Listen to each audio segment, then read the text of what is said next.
Oh, hey, AP student.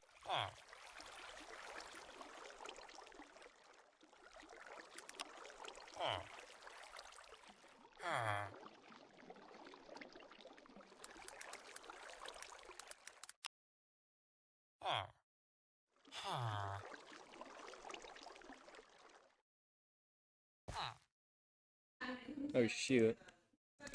Am I... Oh, don't tell me. That'd be embarrassing. Did my Wi-Fi go? Oh, you know, I didn't. It's just getting really bad for some reason. Okay. Can I still join? Yes? No? Yes, great. Oh, that's great.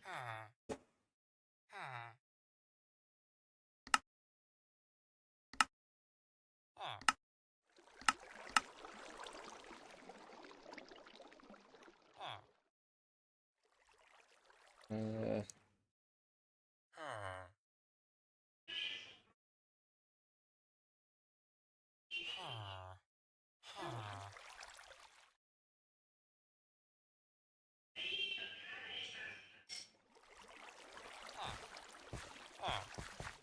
Greaterific.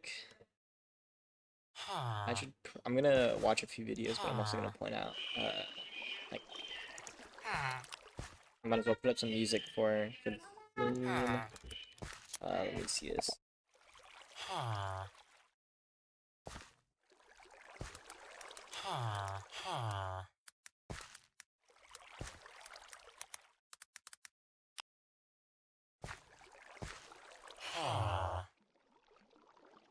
As I'm in the midst of applying for res.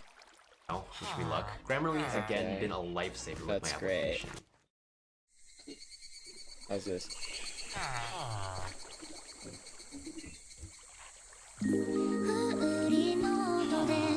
Okay, so we're gonna pick something without words. Right, we're gonna... what is this?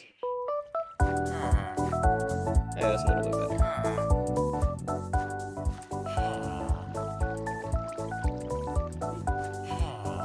Down the stream thing a little bit. Great. Gonna look at this stuff. We're gonna see how do they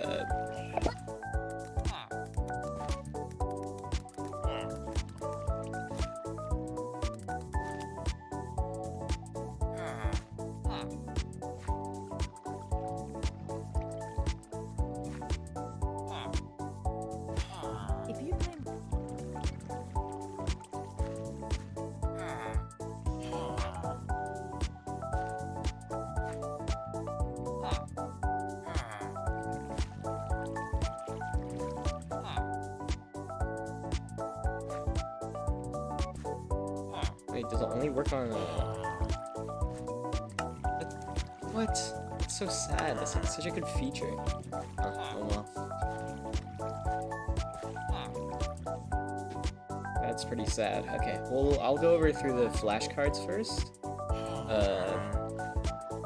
And then I will watch some videos and then go through the flashcards again. That'll probably be the best.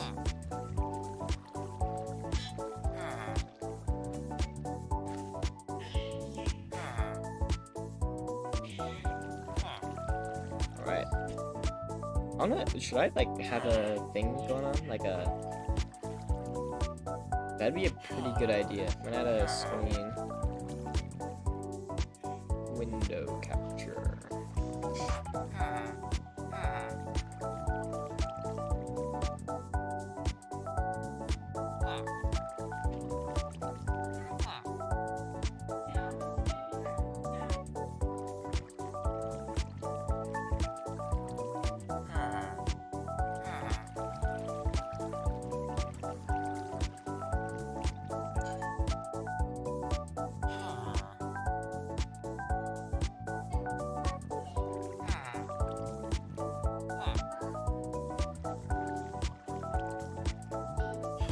There you go.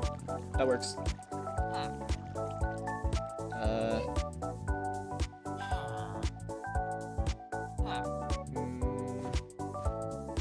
It's all new. I don't care. Go to the right mode. Great. Wait, so writing terms, that's good. Wait, hold on, let me see something. See if there's a... Just wanna check if the stream is streaming real quick. Where's a...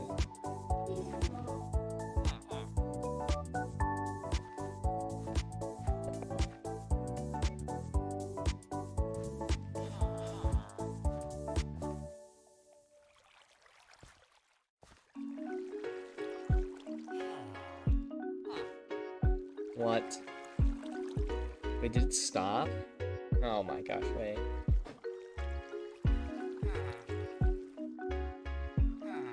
Oh wait, no, we're good. We're good.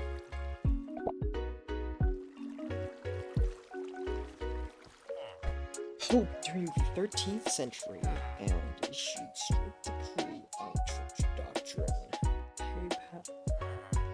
That's like the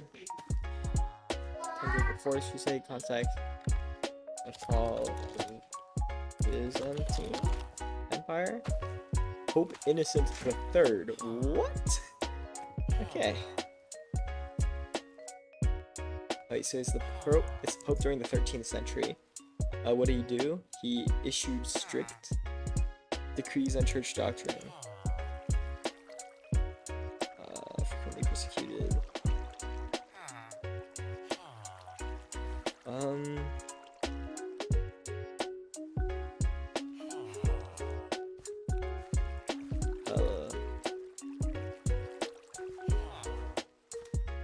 Great.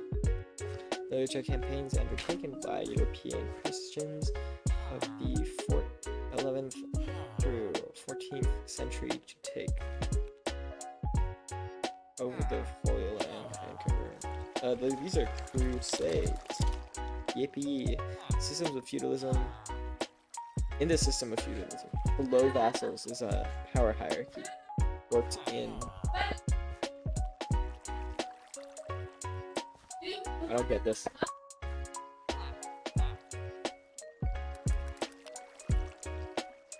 That was the opposite. Never mind.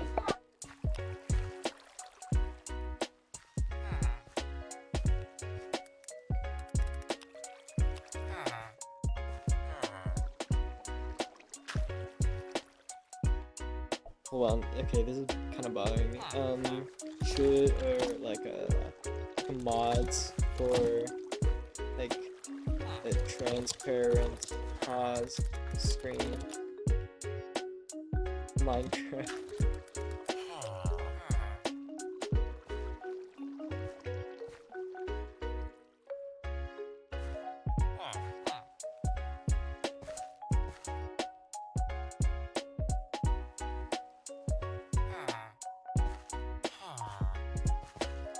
This looks pretty good, but what version is it? Version? Hello? Version 3 years ago, so it's definitely not. Yeah, this is not great.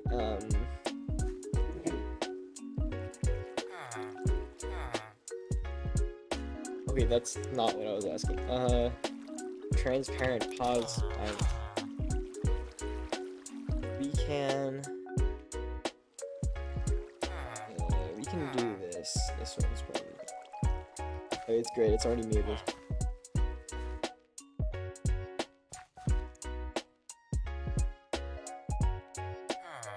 Stop giving me ads, man. I'm just trying to get a texture pack.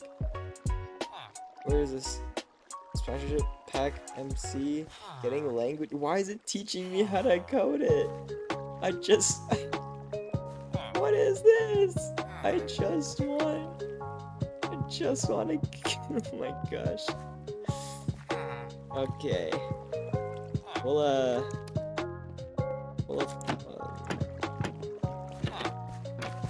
just stay here or something. I don't know. How can I like this chat thing is like, okay, you know what? I could probably chat settings, turn chat opacity down, and turn chat size down. What was it at? I'll check it back. I'll just turn all of it off. Oh, that's great. Yeah, that actually works. Okay. Great, so my villagers, they're visible. We'll put them up there. Now, what should I put on the sides? Just realized I could put 2 images on the sides or the corners. We'll put the we'll start off with a wait,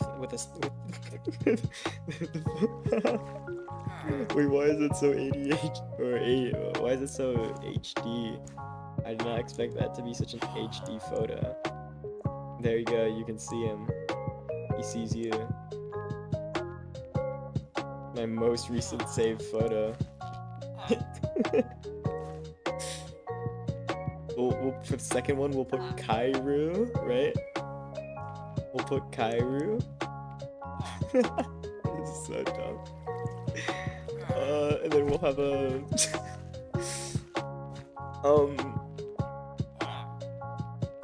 we can sheesh.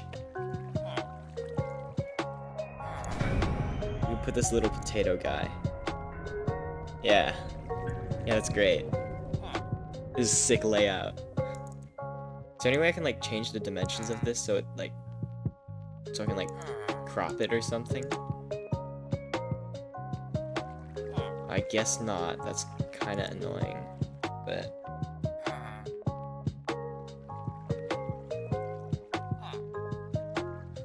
oh, it just broke.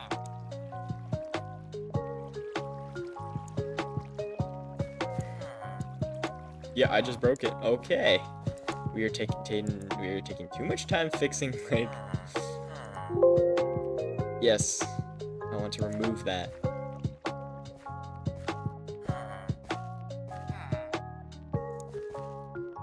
Great. Done.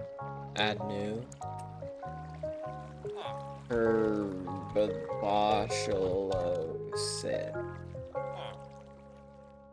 Okay, that's wonderful.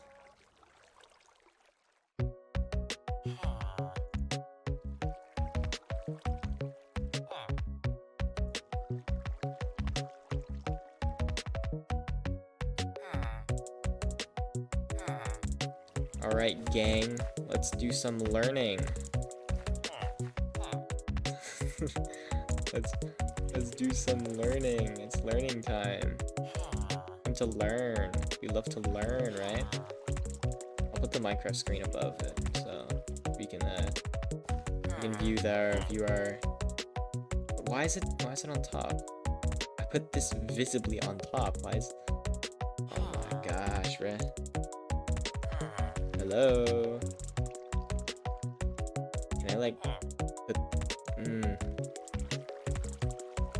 It's fine. I'll just move this up more. There you go. And then I will move this up more. Yeah, there we go.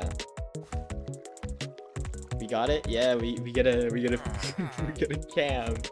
It's watching the villagers. That's great. Alright.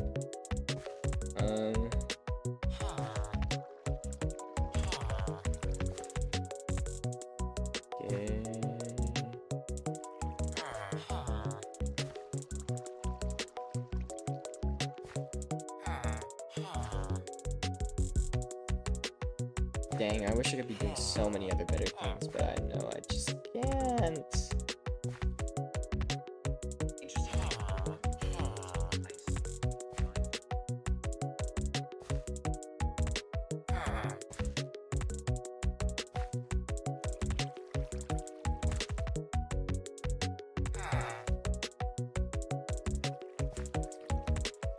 Ugh.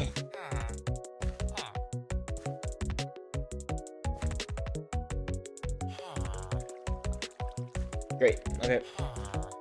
We are up. We we are up. I'm gonna loop this, by the way. We're gonna loop this because we're definitely being here for more than an hour. That's for sure. Like Hindu development movement that flourished in the early modern era. Rituals as means by which to achieve direct union with the divine. I don't know this. What is it? Oh. That's like the first term. Bhakti. I'll just remember it as that. Christian from England. Ooh, that's Marco Polo. Never mind. Okay.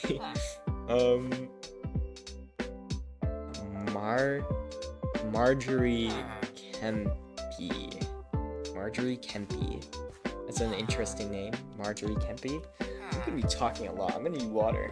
Like, a lot of water. Oh. Let me hide my screen real quick because I'm gonna do something. Skip. Close. Alright. I'm just gonna advertise my stream more places so more people can see me struggle. Greaterific. Looking great.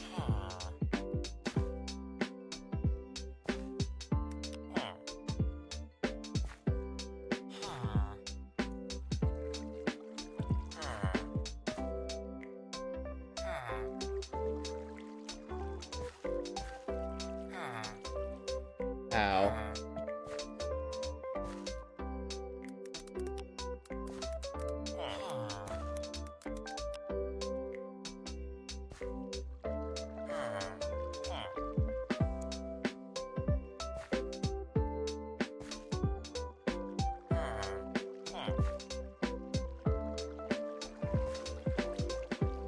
Oh, there's a Minecraft server that started? Bro, I'm so behind on everything. I do not know about any of this stuff. Sheesh. Okay, so, where am I going?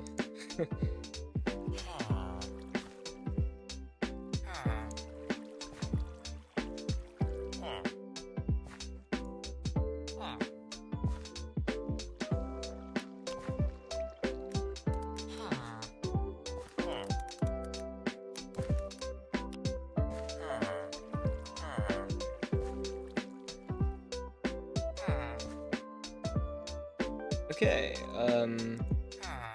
everything's looking pretty great. I'll probably bring back the stream. You are invited to big briefings for this Saturday. I cannot read cursive. This is this is so bad. This Saturday? Bro, I'll be gone this Saturday. I'm like working all Saturday. I'm such a busy guy. Wait, quick review. I'm not gonna look. It's Marjorie something. Marjorie Campe? Was it? Marjorie Kempe. Okay, I'll get that wrong. Agriculture advancement in Europe during the things used on manors. One field for the fall. One field. And not seeded fallow harvest, making growing more efficient. Oh, like plantation. 3-field system. Okay. Central Asian nomad peoples. Captured Baghdad? Oh, captured Baghdad. That's a... Oh, I don't remember. I just don't remember at all. We'll just say Ottomans, because they're, like, they exist. Oh, that was far off. Oh, wait, they did that, but they also did more than that. In 2000s, they were created, and then, like... Actually, no, I lied. Yeah, that makes sense. started in Asia in the 14th century and was carried by merchants along trade routes to Europe, where it destroyed entire communities and killed. Oh, this is obviously the bubonic plague. Nice.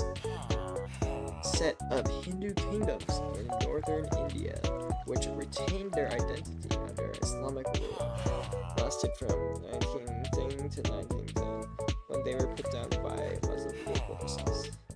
Hindu.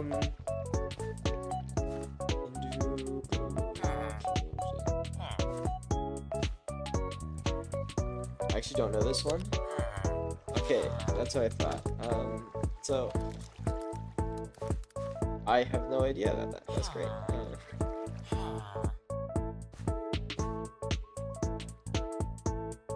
They celebrated Islamic scholars during the Golden Age of Islam in Baghdad. He made contributions to astronomy. Ooh.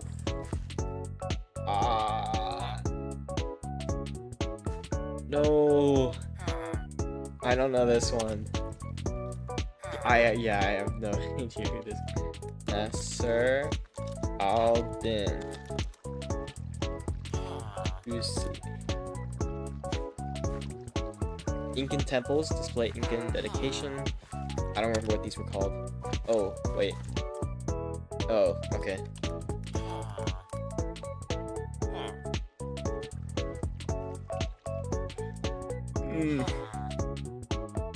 I don't know this one. Muslim slave warriors. Mamluks. Earned this nickname for his great acts. Title Tsar of all of Russia. Oh, I don't know, like Ivan. Ivan the Terrible. Okay. You know, I got Ivan correct, so I'll count that correct. It was Ivan the Terrible that got the name Tsar, though. So.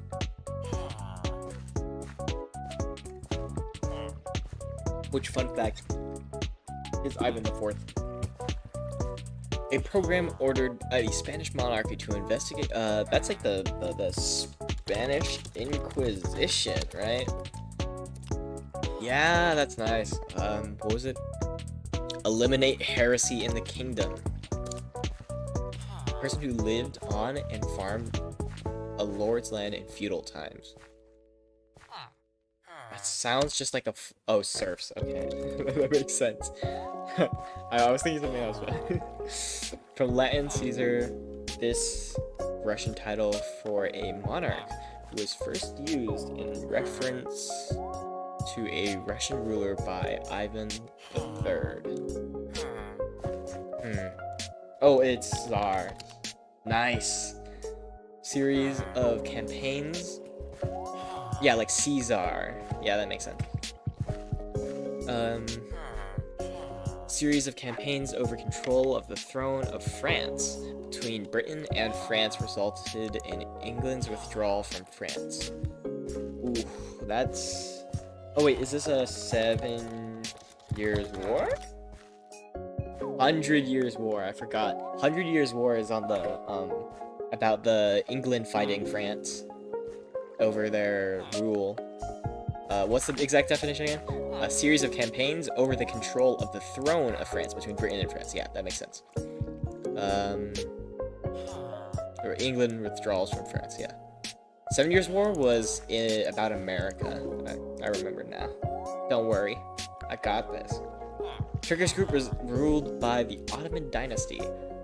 Ooh, founded empire, reunited Europe. This is at the edge of my mind, but I do not remember. Ottoman Turks. Turkish group ruled by the Ottoman dynasty. It's in the name. Okay. Formed an empire that lasted about... Okay, this is a long time. That's 1450 to 1750 to 1900, which is a very long way. So we could use these guys quite a bit. That sounds weird. We'll just leave it at that. Period in Europe after the fall of Rome, and before the this is like Middle Ages, Dark Ages, like I'll say Dark Ages, and if it's like, yeah, Middle Ages, yeah, I know. Oh! Let me harvest these real quick.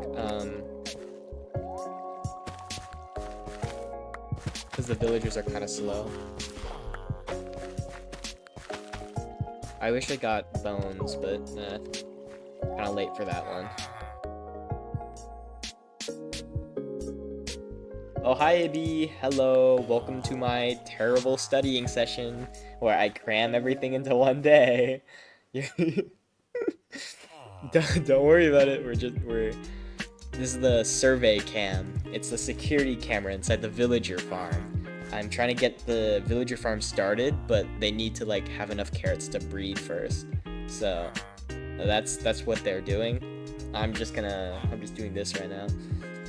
When people in their homeland read about their travels, they understand. What is this? When people in their homelands read about their travels. Okay, why is that a question? How did travelers, like, blah, blah, blah, blah, blah, blah, blah, affect the people in their homelands? Okay, that makes sense. Spread culture. That's like, I'm not writing that down. Abbasid Caliphate, home to the House of Wisdom. Is it Baghdad? Possibly. One of the great culture centers? That's right. I'm the best.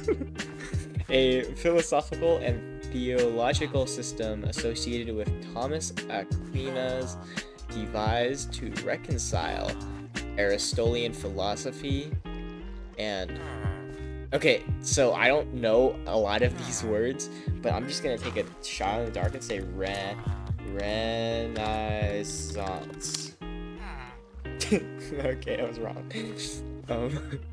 Scholasticism.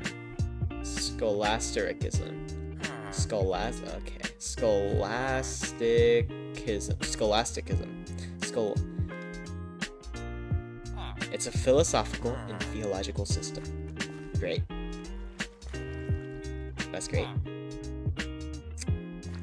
Referred to the Catholic Church at the time of the Inquisition due to the persuasiveness of the church and its ultimate power at the time. Oof. Corrupt? I don't know. Universal Church? I did not know that. Well, we'll roll with that. Connected to Europe, Africa, India, and China. World's richest marine trading network and an area of rapid Muslim expansion.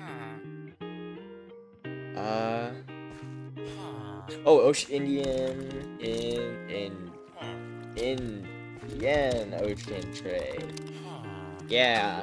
After 100 years of war, under a series of monarchs known as France unified and became a major power of the United European continent. So this is about the France becoming more centralized.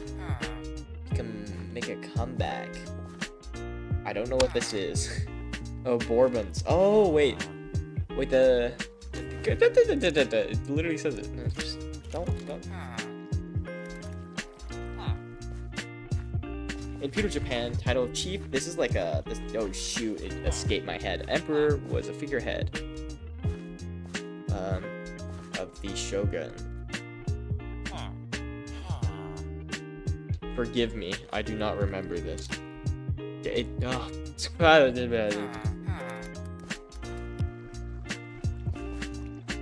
Go men. I do not know Japanese. Mongol Empire had a profoundly negative impact. Rather than contributing to it, had been brutal in their initial raids, generally accepted and ignored the culture and people it conquered. Because the Mongol Empire was so...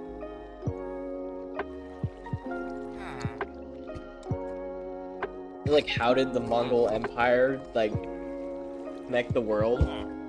How did the Mongol Empire spread culture? Oh wait, that's actually really close. I'll take that. Term to refer to the Catholic Church at the time of the Inquisition due to the persuasiveness. So the last one was Universal Church. I would have no idea what this is. Church Militant. I guess that's true, because they're like using their power. Oh, hold on, someone's calling me.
Okay, so we had an invader. That's wonderful.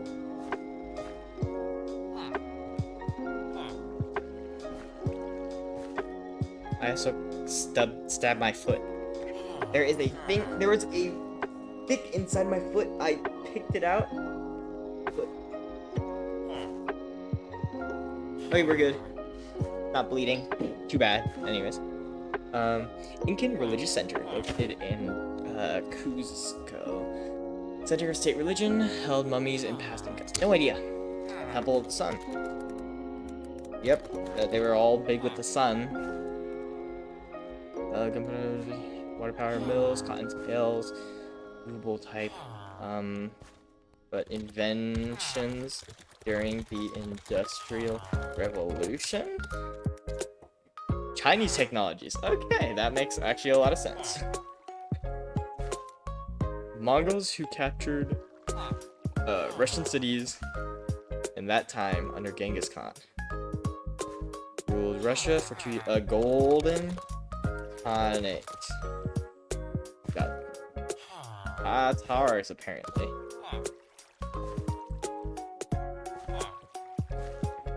Oh, there's more.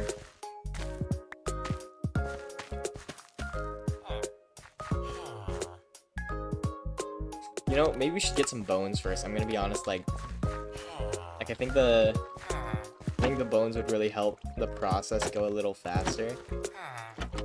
So we'll do a little side quest, right? Well, we'll do a little side quest. Do we need anything? How's my shield looking? Shield looking good. Got a lot of iron. I'm gonna put it inside here. I don't actually want to lose it by messing up somehow.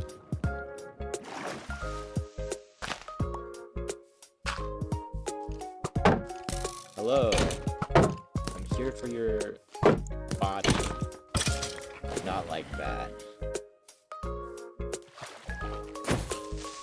I did not expect to see a creeper.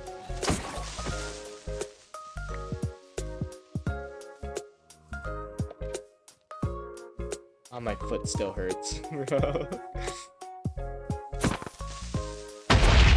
Come on, man.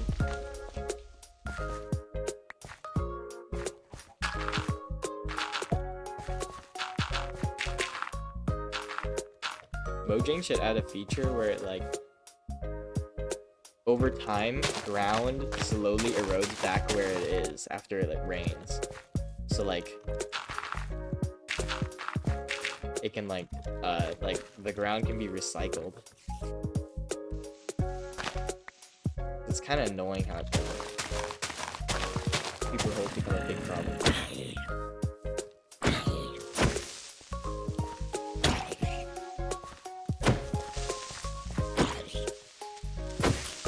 Why did I not get a other sword?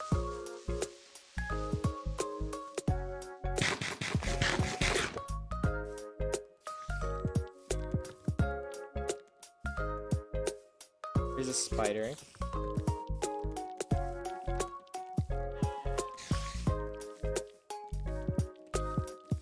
There's a fox. I could not kill it. Oh wait, did I just see a skeleton? Yep, I did. Wait, hit this guy real quick? Thanks. I'll deal with these.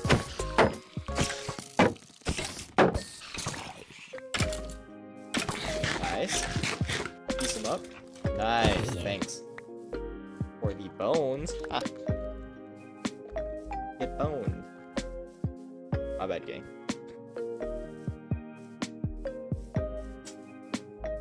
No, don't sleep through the. Oh my god, I forgot I turned off chat.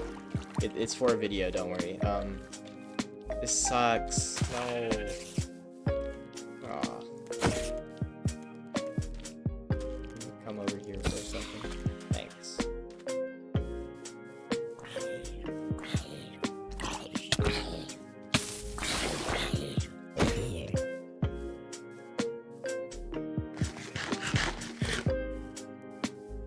So many chickens. I passed by like 10, 20. Maybe we should start on the string duper now. Do it later if that's the case.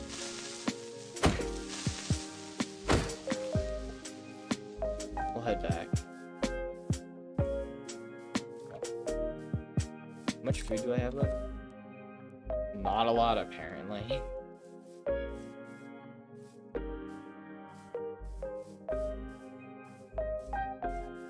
It's alright. We are great. You're great-erific. Where's my house again? That's over there.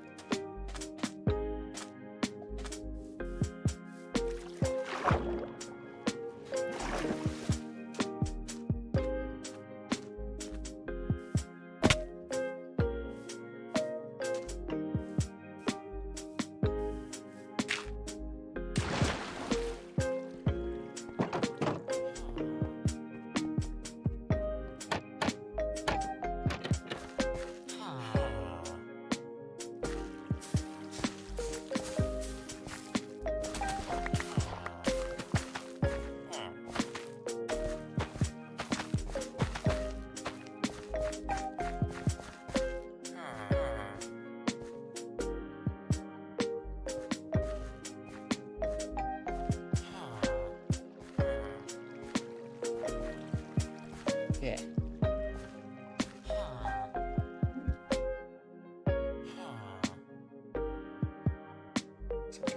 Art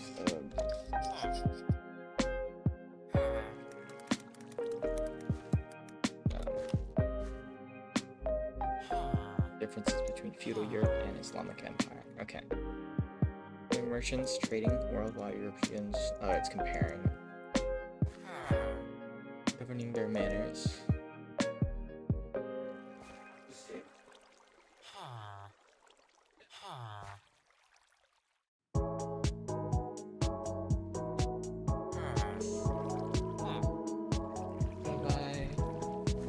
This conscripts are then to rule the This is the golden horde. I knew it. But apparently I felt the difference here, alright. Do you not remember this? Oh, okay, that makes sense. Cheetah. Paper mills. Okay, this is gonna be.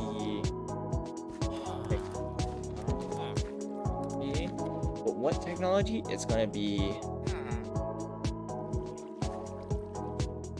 It's gonna be Islamic technologies. Oh my gosh! I got. That's great. Probably do admire that it's roughly 19th to 15th. 19th to 15th. That was cool. Economy controlled by women? I do not remember that. Now Now Cambodia. I don't remember where Cambodia is.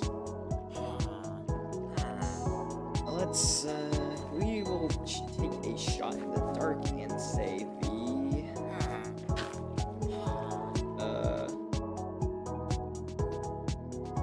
wait, what was the thing? I said like boss, right? Because it's Ottoman and Feudal. So it'd be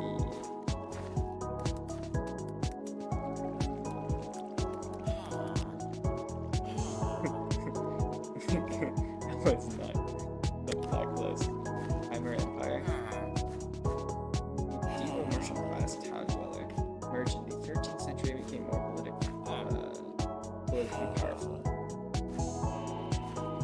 A medieval merchant class. Oh, boogers. Burgers. Your name is Burgers. That's crazy. Collection of city-states and common trade practice. Fight off. Those trade monopoly. What is this?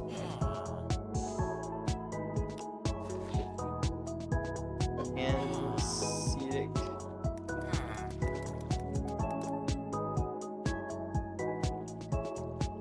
Who's the other gentleman who was book? I don't know this guy. Thomas Aquinas. What did he do?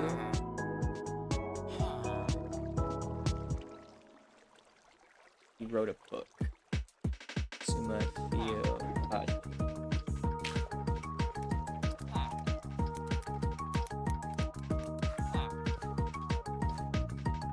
Grandson of Genghis Khan, founded Mongol. Oh, I don't remember the person who did it.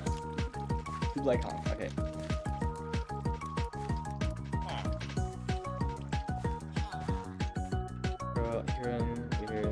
Rallied troops to fight 100 Years' War. Joan of Arc. Right. Did not know that either. Estates granted to vassals.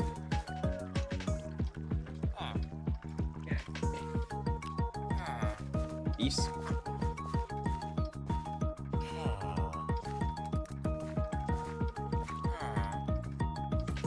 Duke of Normandy was invaded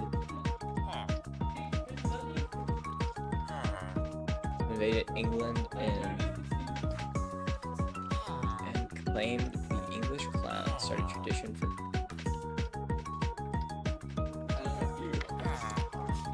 William the Conqueror.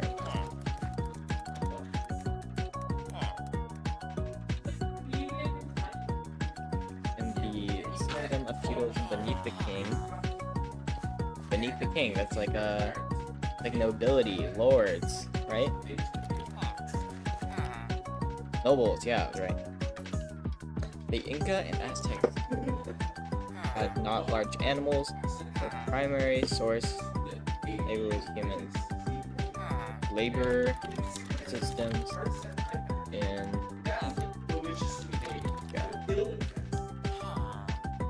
let's see about the word.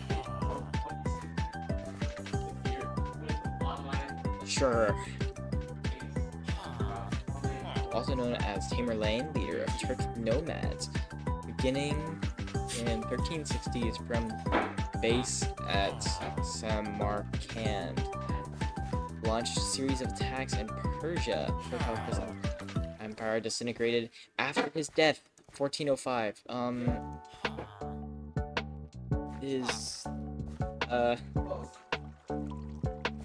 I don't remember. Tamerlane, yeah, I would have thought of that. Oh wait, Tamerlane. Tamerlane. Thing. Oh, I accidentally clicked that. Okay, another name for fiefs. Okay. The lords and the peasants lived on the manor. Peasants worked the land on behalf of the lord.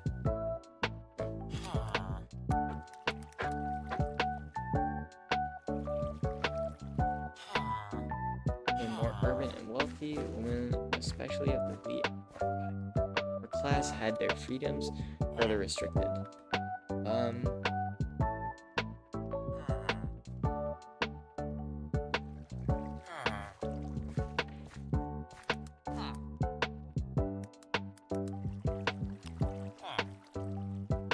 Changes and continuities of the role of women. Okay, that's fair.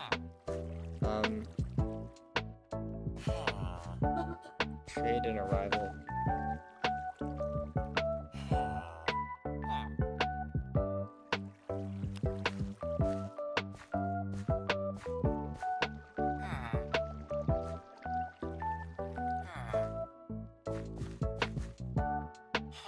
Represent the entire new universe in one single stone structure. Angkor Wat.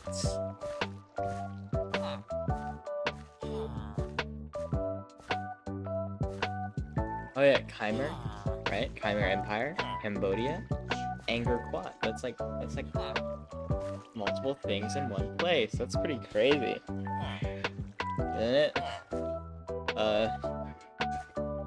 Represent the entire Hindu universe. Okay. Angkor Wat.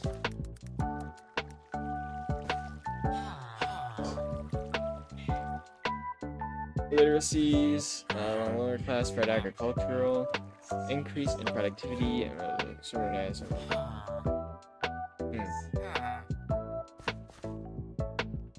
Is civil service?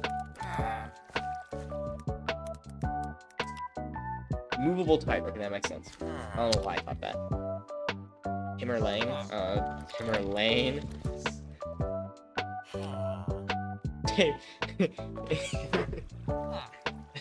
Oh my gosh. Substantial middle class of Northern Europe, which would drive change in the region in later centuries. We're seated European trading operations that profoundly affected the Dutch, the English, which would deeply affect the broader world in later centuries.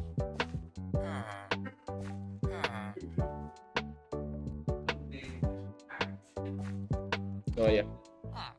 Hasidic League. Those are like the English people that like teamed up, right? Yeah, I think so. At least.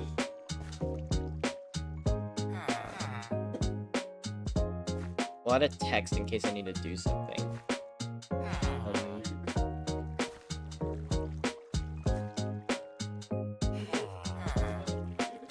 Help me.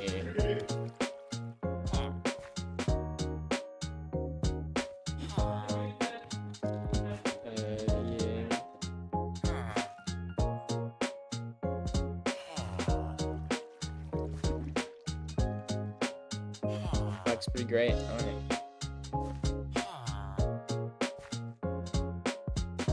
Put it in the middle. I don't know where the middle is, by the way. Like there. Yeah. That's good enough. Alright.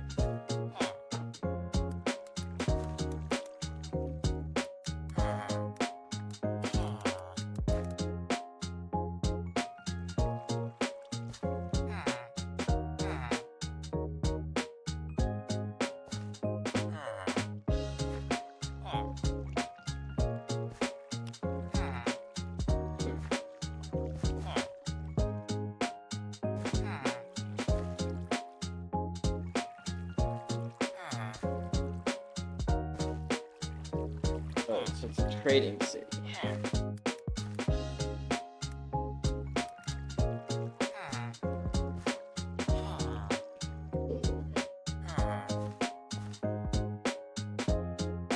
Reconquista? Aragon, United Spain, and this Isabella.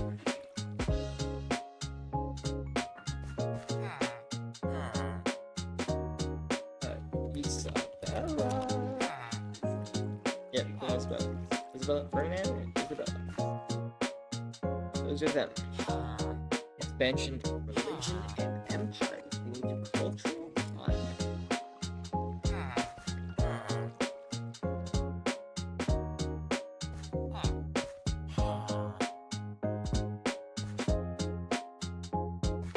What's this?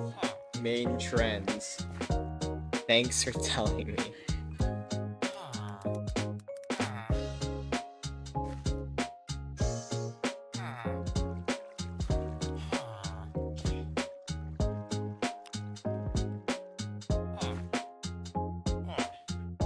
Russia didn't unify or culturally develop as quickly as European neighbors to the west. Oh yeah, because they got isolated, right? World trade?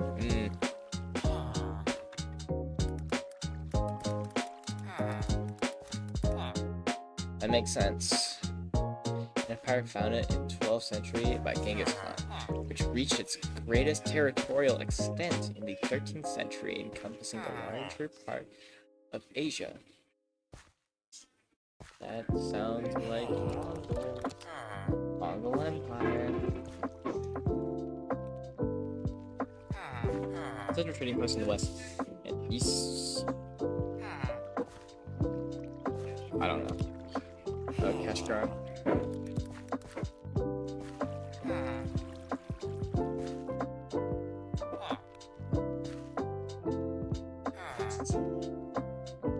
Eldest son in family received all of his father's land.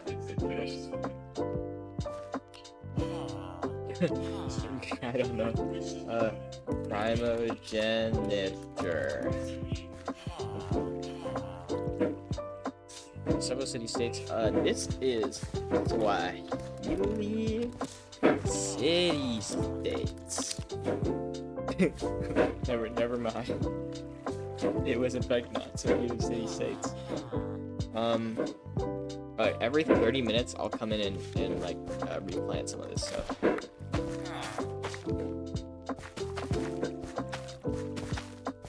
It'll probably fill up soon. That's great.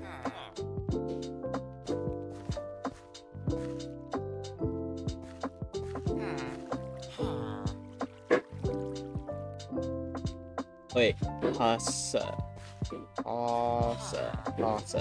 I don't know how to pronounce it. I don't know how to pronounce anything actually. Islamic.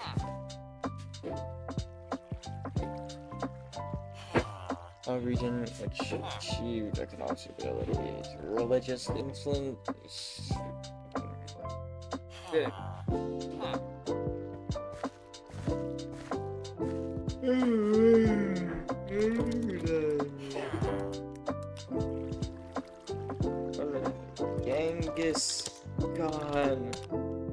Genghis Khan, like a double thriving city located in what is now Zimbabwe, and Mozambique of the 15th century served as a trading post, trading empire.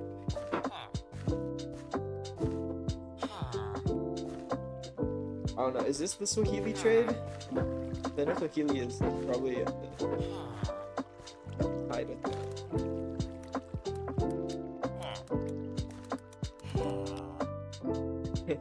Great Zimbabwe. It is in fact not Swahili city-states. Islamic code of knighthood and noble conduct that originated in France in the Middle Ages. Oh, is this a feudal system? Code of chivalry. Oh, that makes sense. Yeah, social code of knighthood.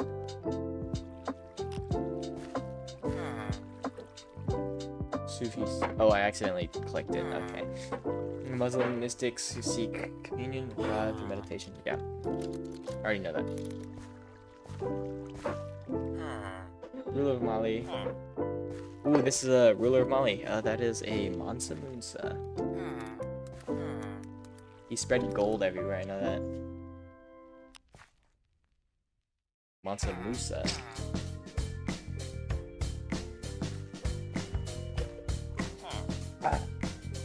History's greatest money spread. Character return of Argon married. Okay, that's Ferdinand. We go to France, Ferdinand. Oh, no, that's different Ferdinand. Feudalism. Oh, this song slaps. You're gonna ask for it. It slaps so hard. And the system of feudalism, below the nobles and power hierarchy, granted smaller sections noble land. You could also split their land into smaller sections to give custody to them. Below nobles. So lords, I don't know. Vassals. Oh, okay. Wait, so it's like kings, nobles, vassals, peasants, right? Feudalism, hierarchy, chart. Okay, fief and peasants. Oh, so you could be a fief and a peasant. Okay. And then oh my god, the vassals are like the knights, right? Arnold, flipping land. I got no clue, man. The Pope.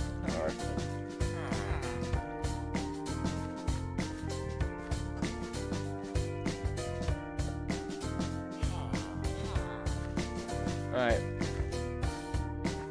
European social.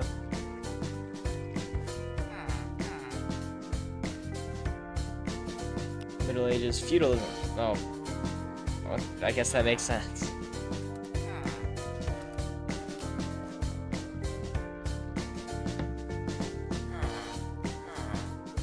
King ruled small area in Paris.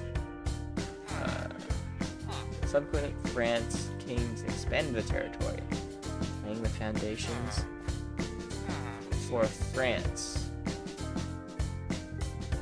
I don't know, like the Franks? King Hugh Capet.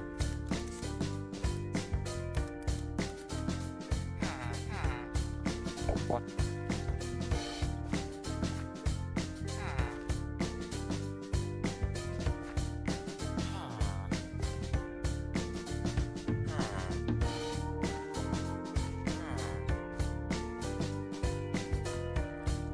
Okay, he's a merchant and traveler. He's account to China. China, that's like a Marco Polo, if you ask me. Nice. I haven't got a right one in so long. Moroccan Muslim scholar. Widely traveled. Wait, Moroccan Muslim. That's Ibn Battuta, I think. Yeah. Capital of the Aztec Empire located in the land.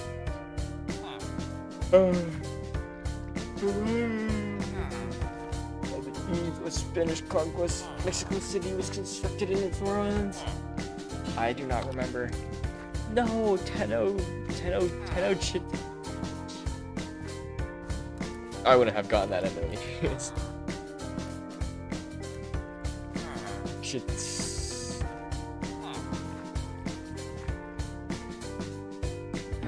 Document, English, nobles forced King John to sign. Oh, Magna Carta, easy. Bro, King John is like actually so persuaded in Germany on the path to achieving ties between kings. Germany family died without a suitable successor to the empowerment, usually led to decentralization problems with feudalism. Okay, oh my gosh, I'm actually kind of hungry, so I'm gonna take a food break. Hopefully, maybe I'll be better when I'm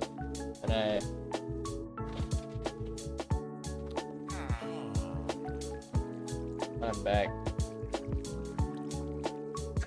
All right, here we.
Why did I come back to see Zana say I drink anti-freeze coolant? Thanks for telling me, man. I really need to know that.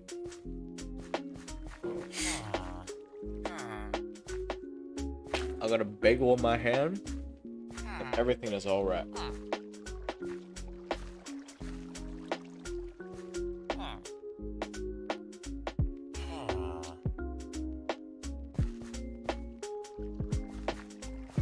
Interregnum.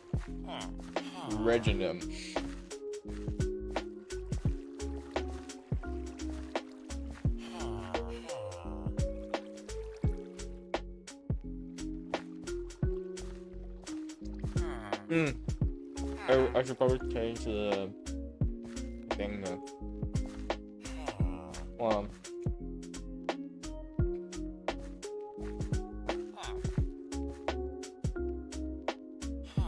There we go.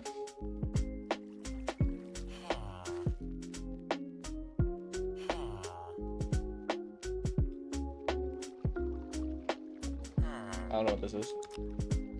Oh, inclusion. That makes sense.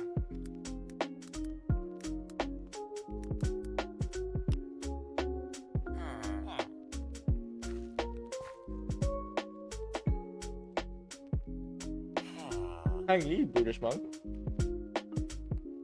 Finishing your trip to India and back. Guanzhang.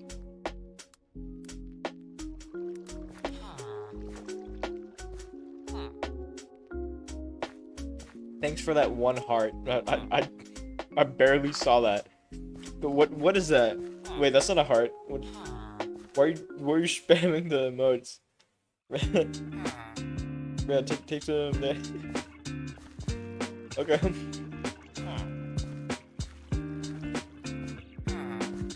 That's wonderful. I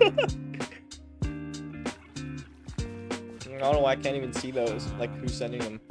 It's probably Zxanis, let's be honest here. No one else except Zxanis.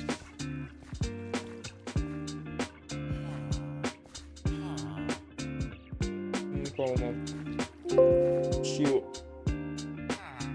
I, in fact, cannot use my auto clicker on the heart.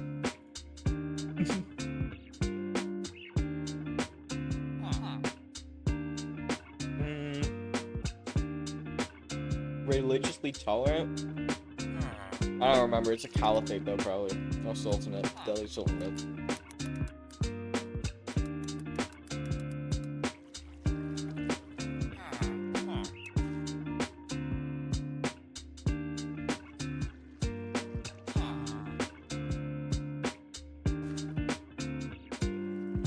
Hindu devotional movement that flourished in the early modern era.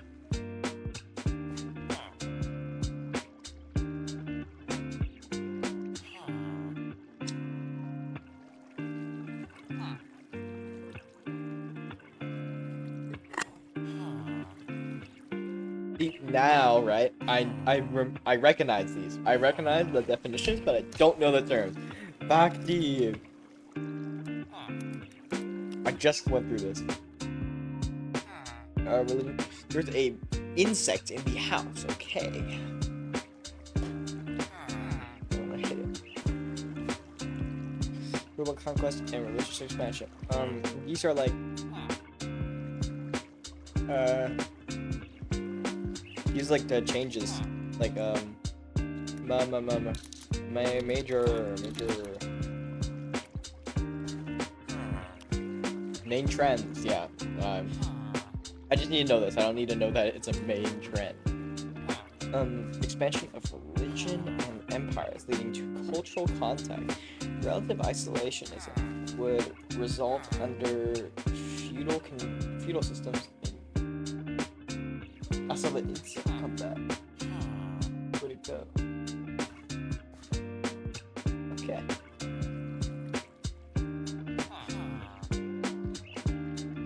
Wait, it looks like the villagers are doing their job. That's actually great. We'll be coming back to them though, like soon. Oh, dang it, I forgot to override that I was correct. Okay. Collection of city-states in Baltic and North region. That's the Hassan League. Hassan League. Asiatic. Hanseatic. I'll remember that. Culture codes. This is the code of chivalry.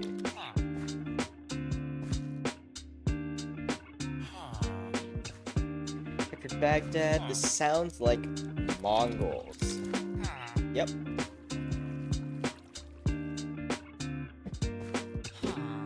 Bourbons.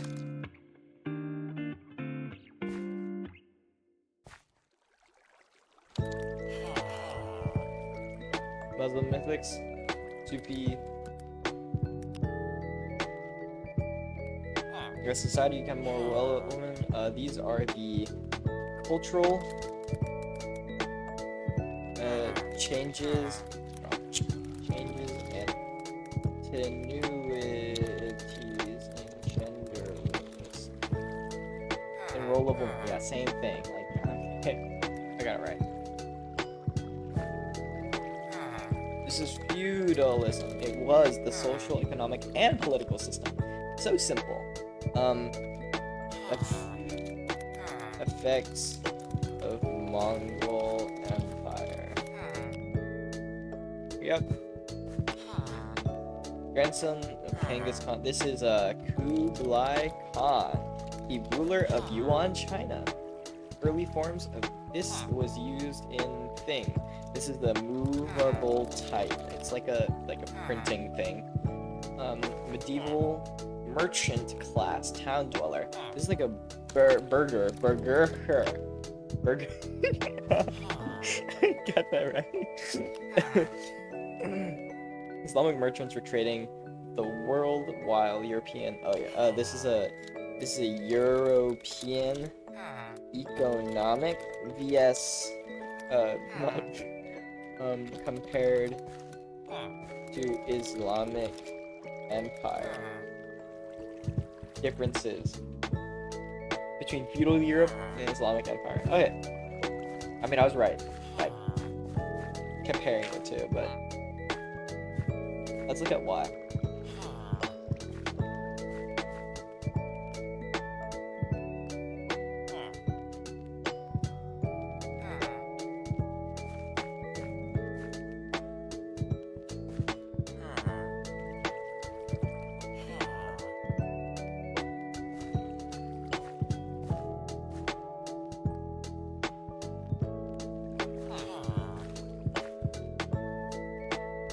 Why are you spamming hearts? Like I can see out of the corner of my like eye, cause like I have like my phone to like show that like. Yeah, come here. I'm the better heart spammer. I'm literally like so good at spamming hearts. I don't know if that's even coming out, but.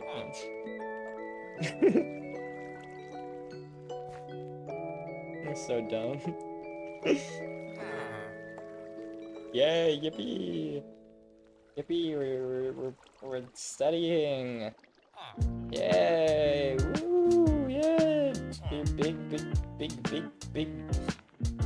Yeah! Okay, stop spamming the thing. 2 minutes and we check the villagers again. Estates granted to vassals. I don't remember. Fiefs. Yeah, fiefs are like the thingies for like the peasants, right? We'll just put it as estates granted to the vassals. Muslim slave warriors, establishing the sultanate, Placid. I don't remember. Is this Delhi? No, it's Mamluks. King rules a small area in Paris. That's in French. I don't remember the guy's name. It's like Hugh or something. I was right. King Hugh. Hugh. Half-tech. Powerful Hindu nation that lasted roughly this to this.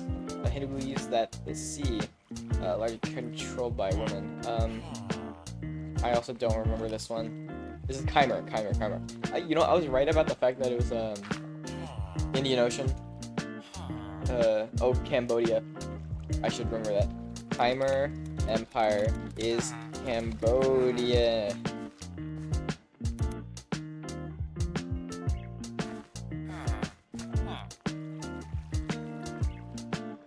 I don't remember this. Stop spamming the hearts. You like write something in chat. Like I'm reading chat. Like you don't have to spam hearts if you wanna interact with the random streamer. Real question. This is Joan of Arc. Yeah. Duke of Normandy invaded England. Third traditional monarchy. William the Conqueror. This is. I'm so good. I'm actually the best at like history. When people in their homelands read about their travels. Oh, this is a question. It's like about how like Ibn Battuta, you know the gang, and how they affected culture and something like that.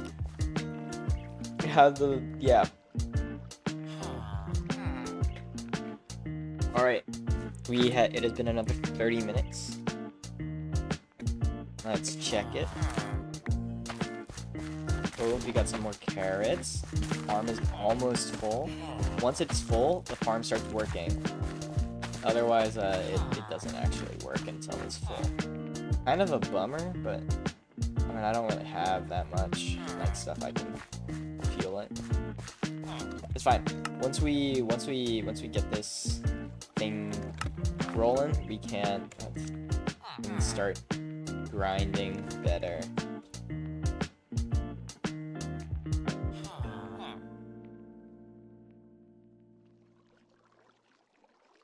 Oh yeah, and the system of feudalism below nobles. So this is vassals.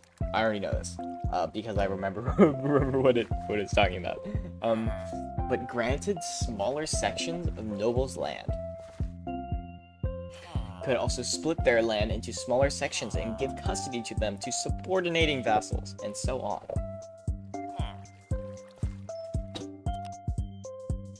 Christian theologian, whose book Summa Kalecha. I don't remember. Thomas Aquinas.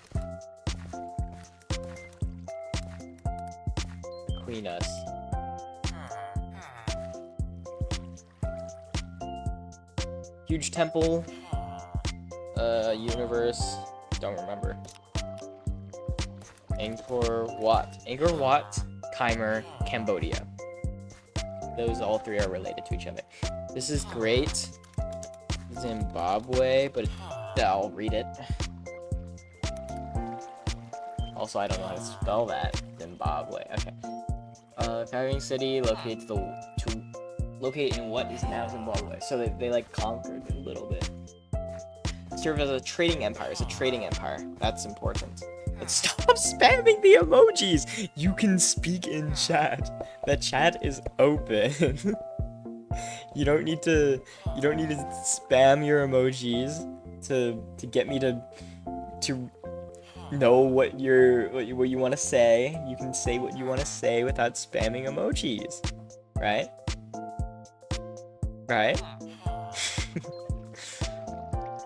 Look at that. Like I'll send a message, so it's like you can see like this is how chat works. Yeah.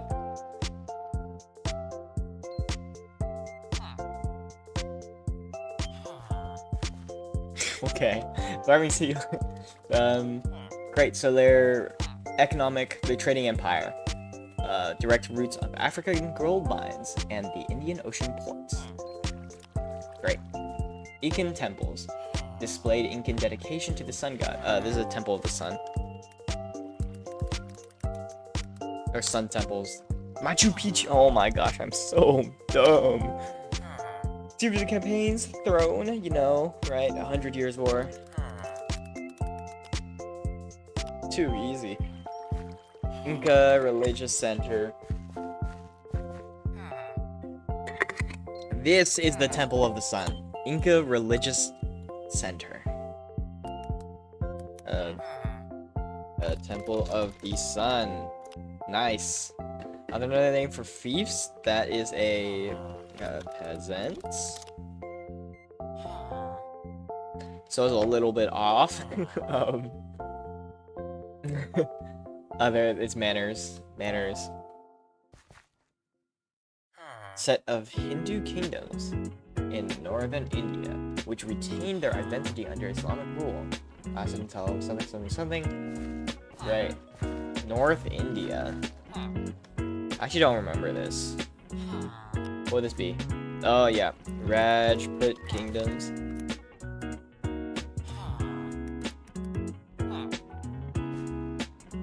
Also known as Tamerlane, right? This is a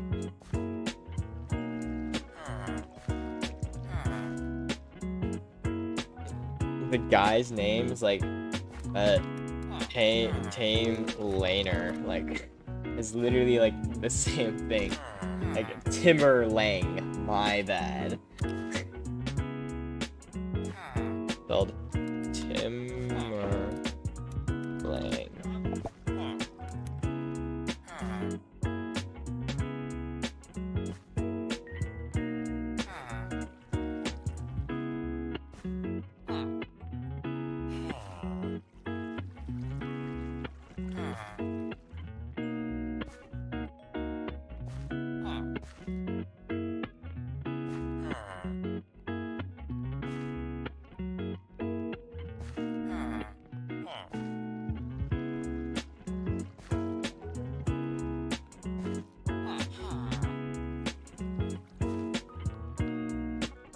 All the Father's Land. Oh, this is like intern. Oh, I don't remember. That was not the right one. Primogeniture.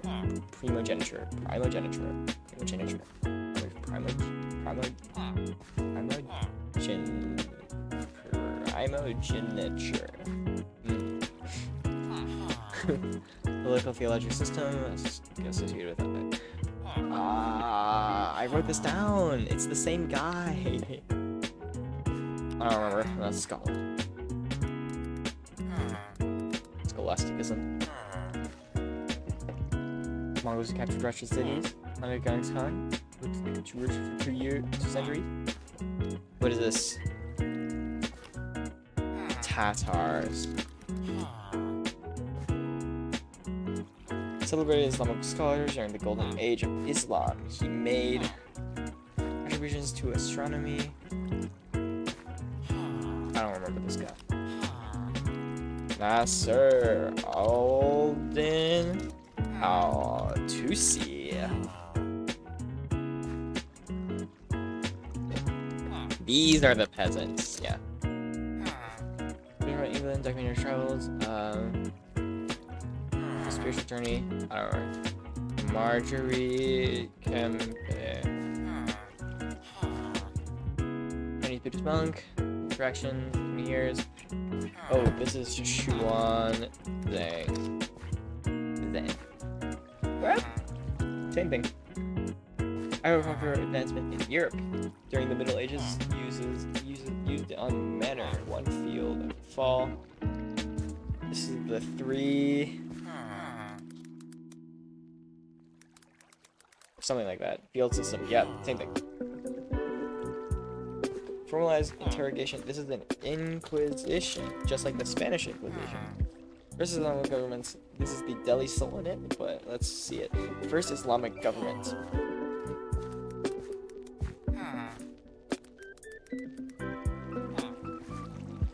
Oh wait, no, this is a different one, but we'll do it anyways because I don't. Oh wait, what?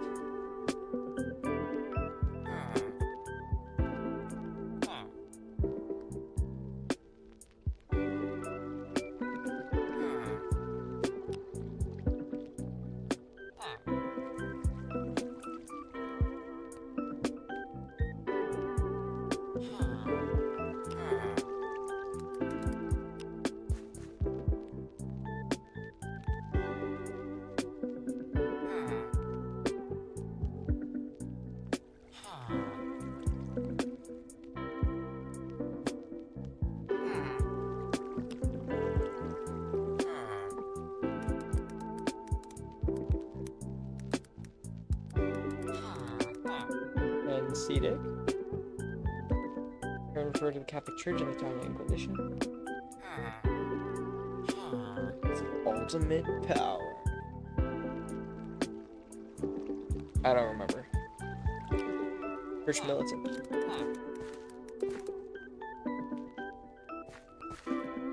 Turkish group. During the rule of Turlang, the most influential capital in the city.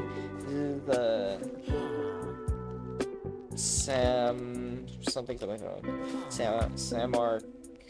Samarkand. Chinese technologies. Bro.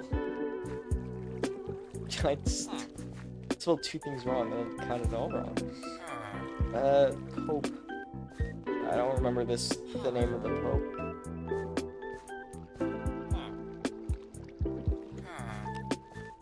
Pope Innocent III.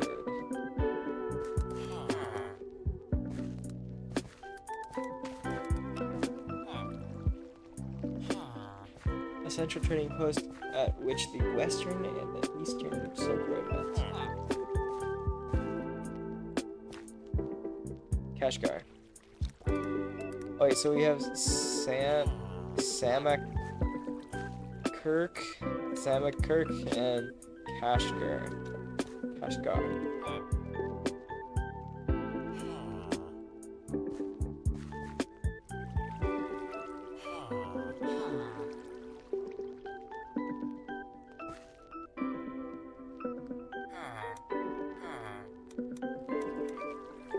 Oh, this is the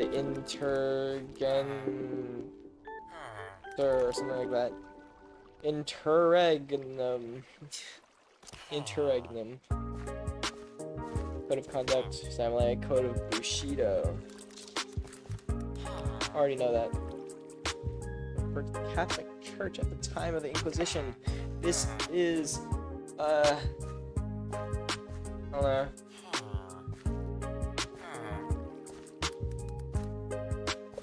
Wait, so I know this is Universal Church, but like, why? I know these two are different. Like, 2 of them are different.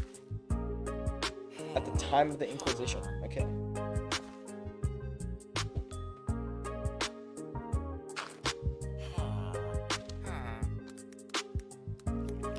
Shogun, yeah.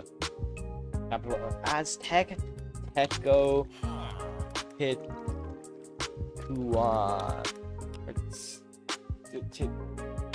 Yeah, got the idea now.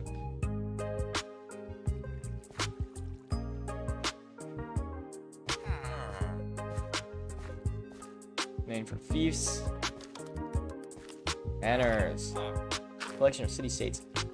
Established column trade practice. Trade Monopoly, find out pirates.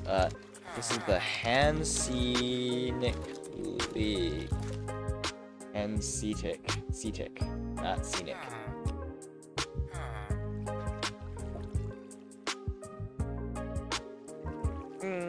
I don't remember this guy either. No. Summa Technologica. Thomas Aquinas. I'll remember next time, probably. A central trading post at which Western and Eastern Silk Road met.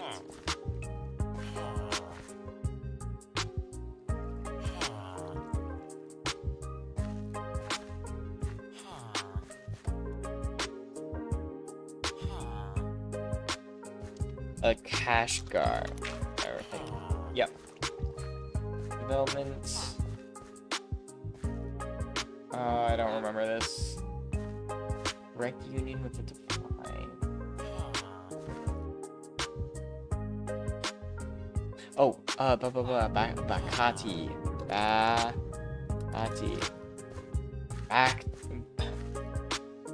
Basically same thing. Six granted the vessels. What does that mean? Like manners? Thieves. Same thing. They're the same thing. They're actually just the same thing. Affect the broader world in later centuries. Don't remember. Effects of the Hellenic League. Hanseatic League.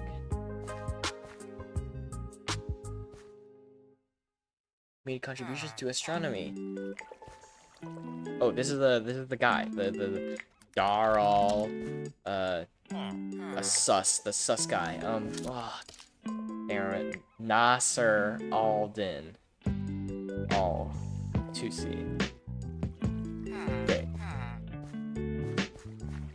This is a serfs. System of inheritance. This is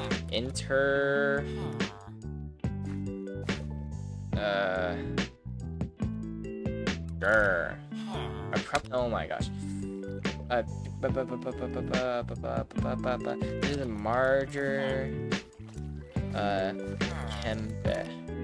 Marjorie Kempe. Yeah. Term to refer to the Catholic Church at the time of the Inquisition. Oh, wait, at the time of the Inquisition, due to the persuasion. That is the Universal Church. These are the same thing. Let me copy and paste this.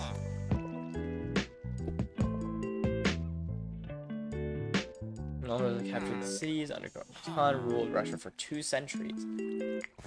I don't remember.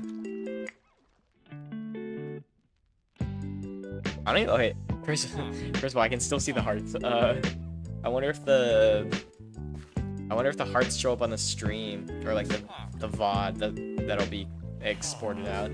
I don't know if it's gonna be like, oh, what is he talking about? There's nothing happening. It's just gonna be like, I'm gonna be screaming at nothing, and people are gonna be confused.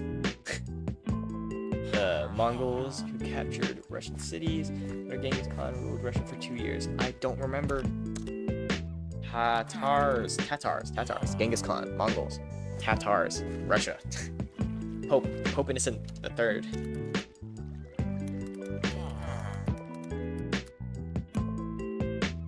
Proclaimed papal supremacy. You rule perceived heretics and Jews. Frequently persecuted. Attempted the Fourth Crusade. Yeah. Huge temple complex in Khmer, Cambodia. Represent. This is Angkor. Angkor Wat. Yeah, that's something. Referred to the Catholic Church at the time of the Inquisition. There we go.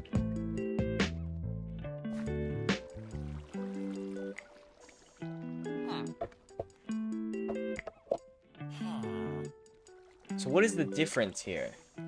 Term to refer to the Catholic Church at the time of the Inquisition due to the persuasiveness of the church and its ultimate power at the time.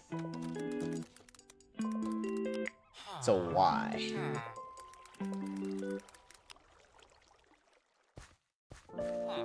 Define universal church.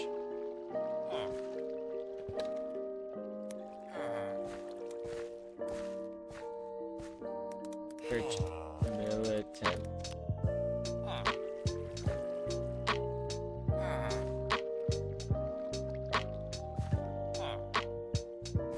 Oh, they're the same thing.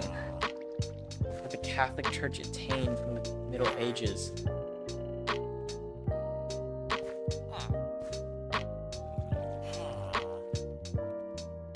The Church sponsored multiple crusades and formalized the Inquisition process to punish heretics. The terms Universal Church and Church Militant express the formidable power that the Catholic Church attained during the Middle Ages, powers best exemplified by the Crusades and Acquisitions. While Jews have always been persecuted by the Church, the Inquisition that began in the 13th century was more concerned with Christian dissenters. Christianity was the major religion in Europe, the parts such as the Holy Land that the Crusaders failed to conquer. Greaterific. Protestant colony control one. This is the Khmer Empire. I remember, right? Cambodia. What is now Cambodia? That is right.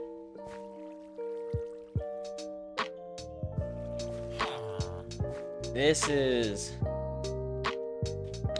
the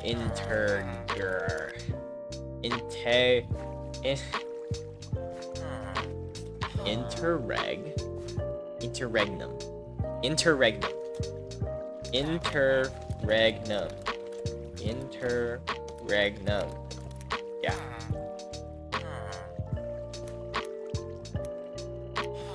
Lhasa. That's what known as Tamerlane, right? It's literally the same guy. it's Timur Lang. Yeah. So fun. Method from the down Mughal forces. Their identity under Islamic rule.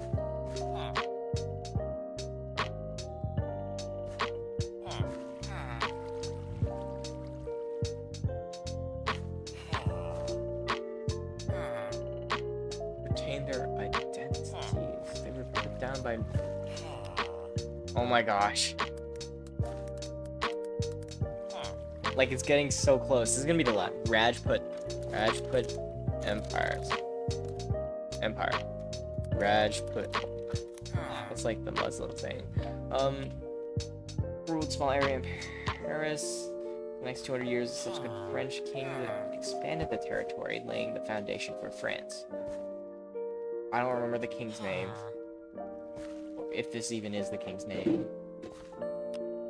Yep. King Hugh Capet. Inca temples, blanket dedication.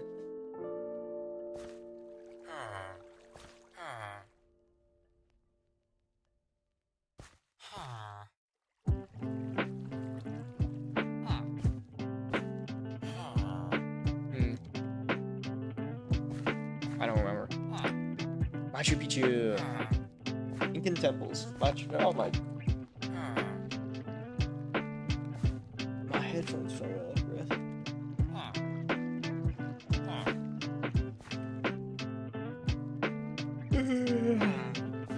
Oh my. That hurts so bad.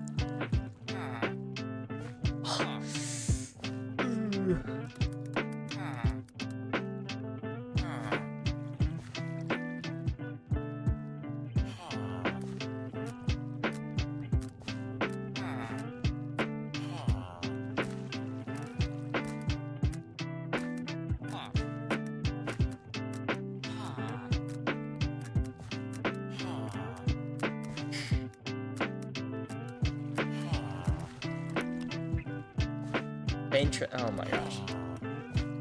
I already did this. Why is it going again? Philosophical theological system.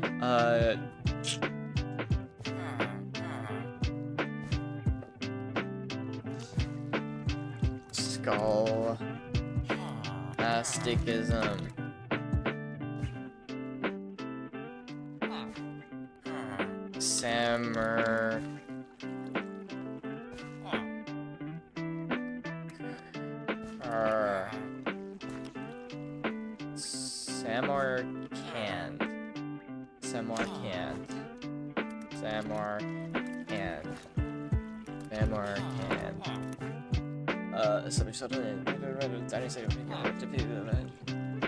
All of the Abbasid.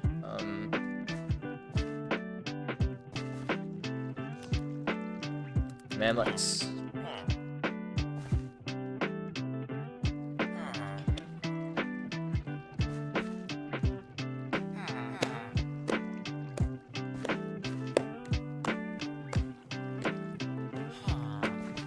Wait, their manners.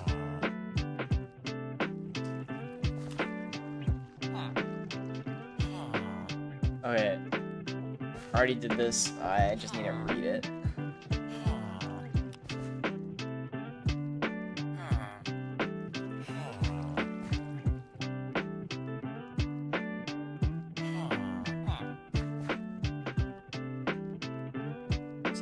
Oh my gosh, why can't I just not remember?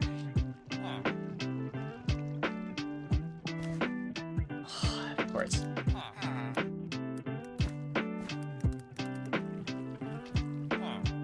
Northern India, Rajput.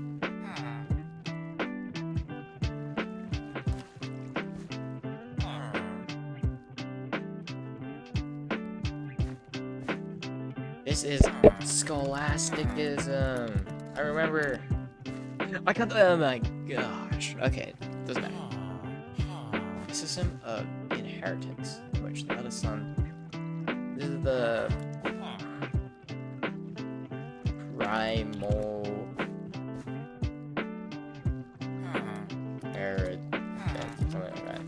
geniture. Primal geniture. Oh, was a captured Russian.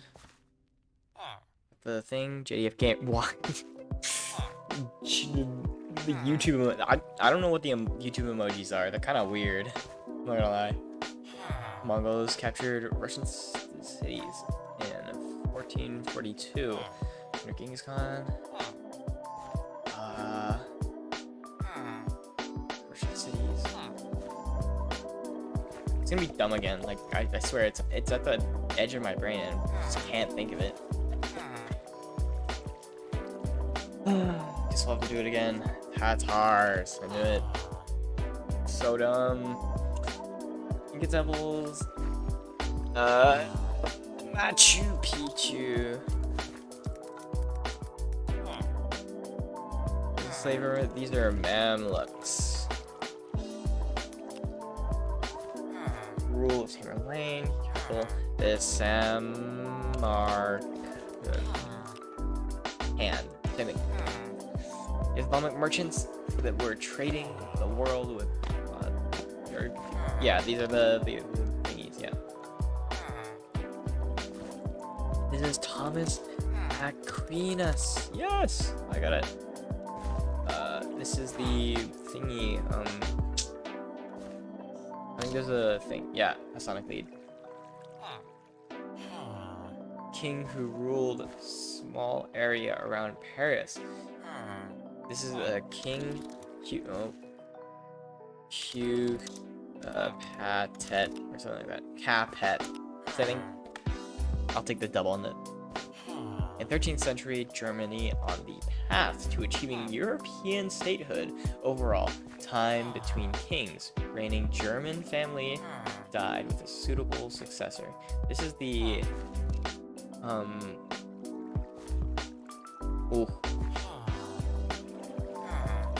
Is this the interregnum? Yep. Golden Age is Islam, Baghdad, astronomy.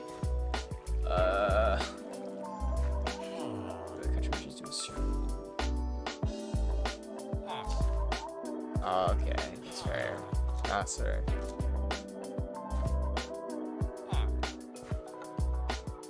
Atars. I got it. Yay, finally. Celebrated Islamic scholars during the Golden Age, Baghdad.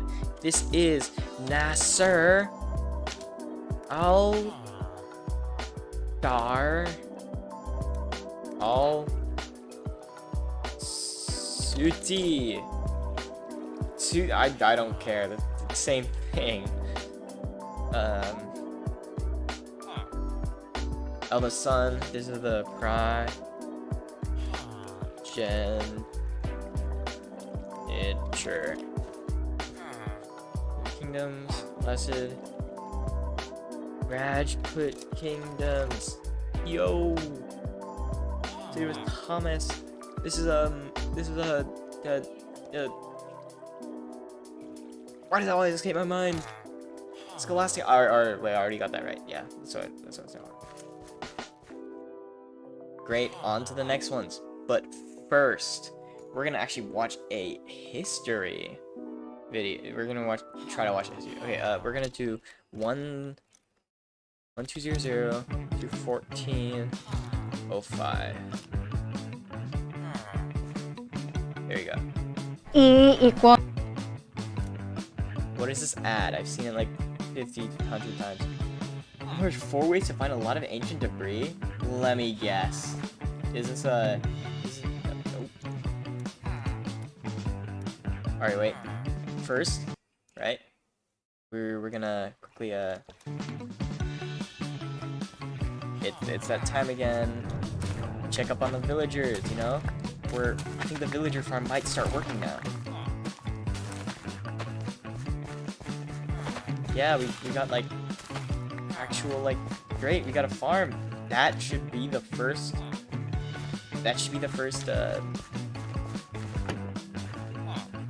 children, right? Hopefully. Yep, they're breeding. Please tell me it works. No, I forgot these are supposed to be please tell me it works.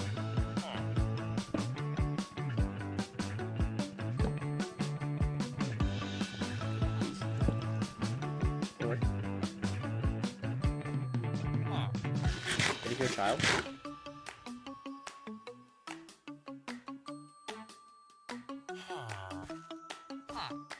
Wait. Oh wait, I might be hallucinating. Oh, I might be hallucinating. Come on, man.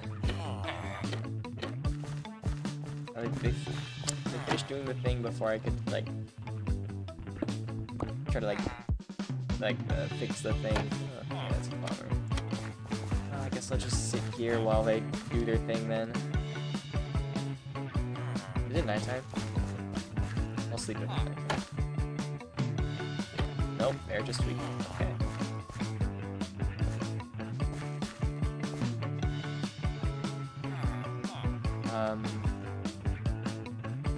That is a good point. What am I gonna do with this once the villager thing works? I think I'll just AFK in a different spot. F3. That should work. Yeah, that's good.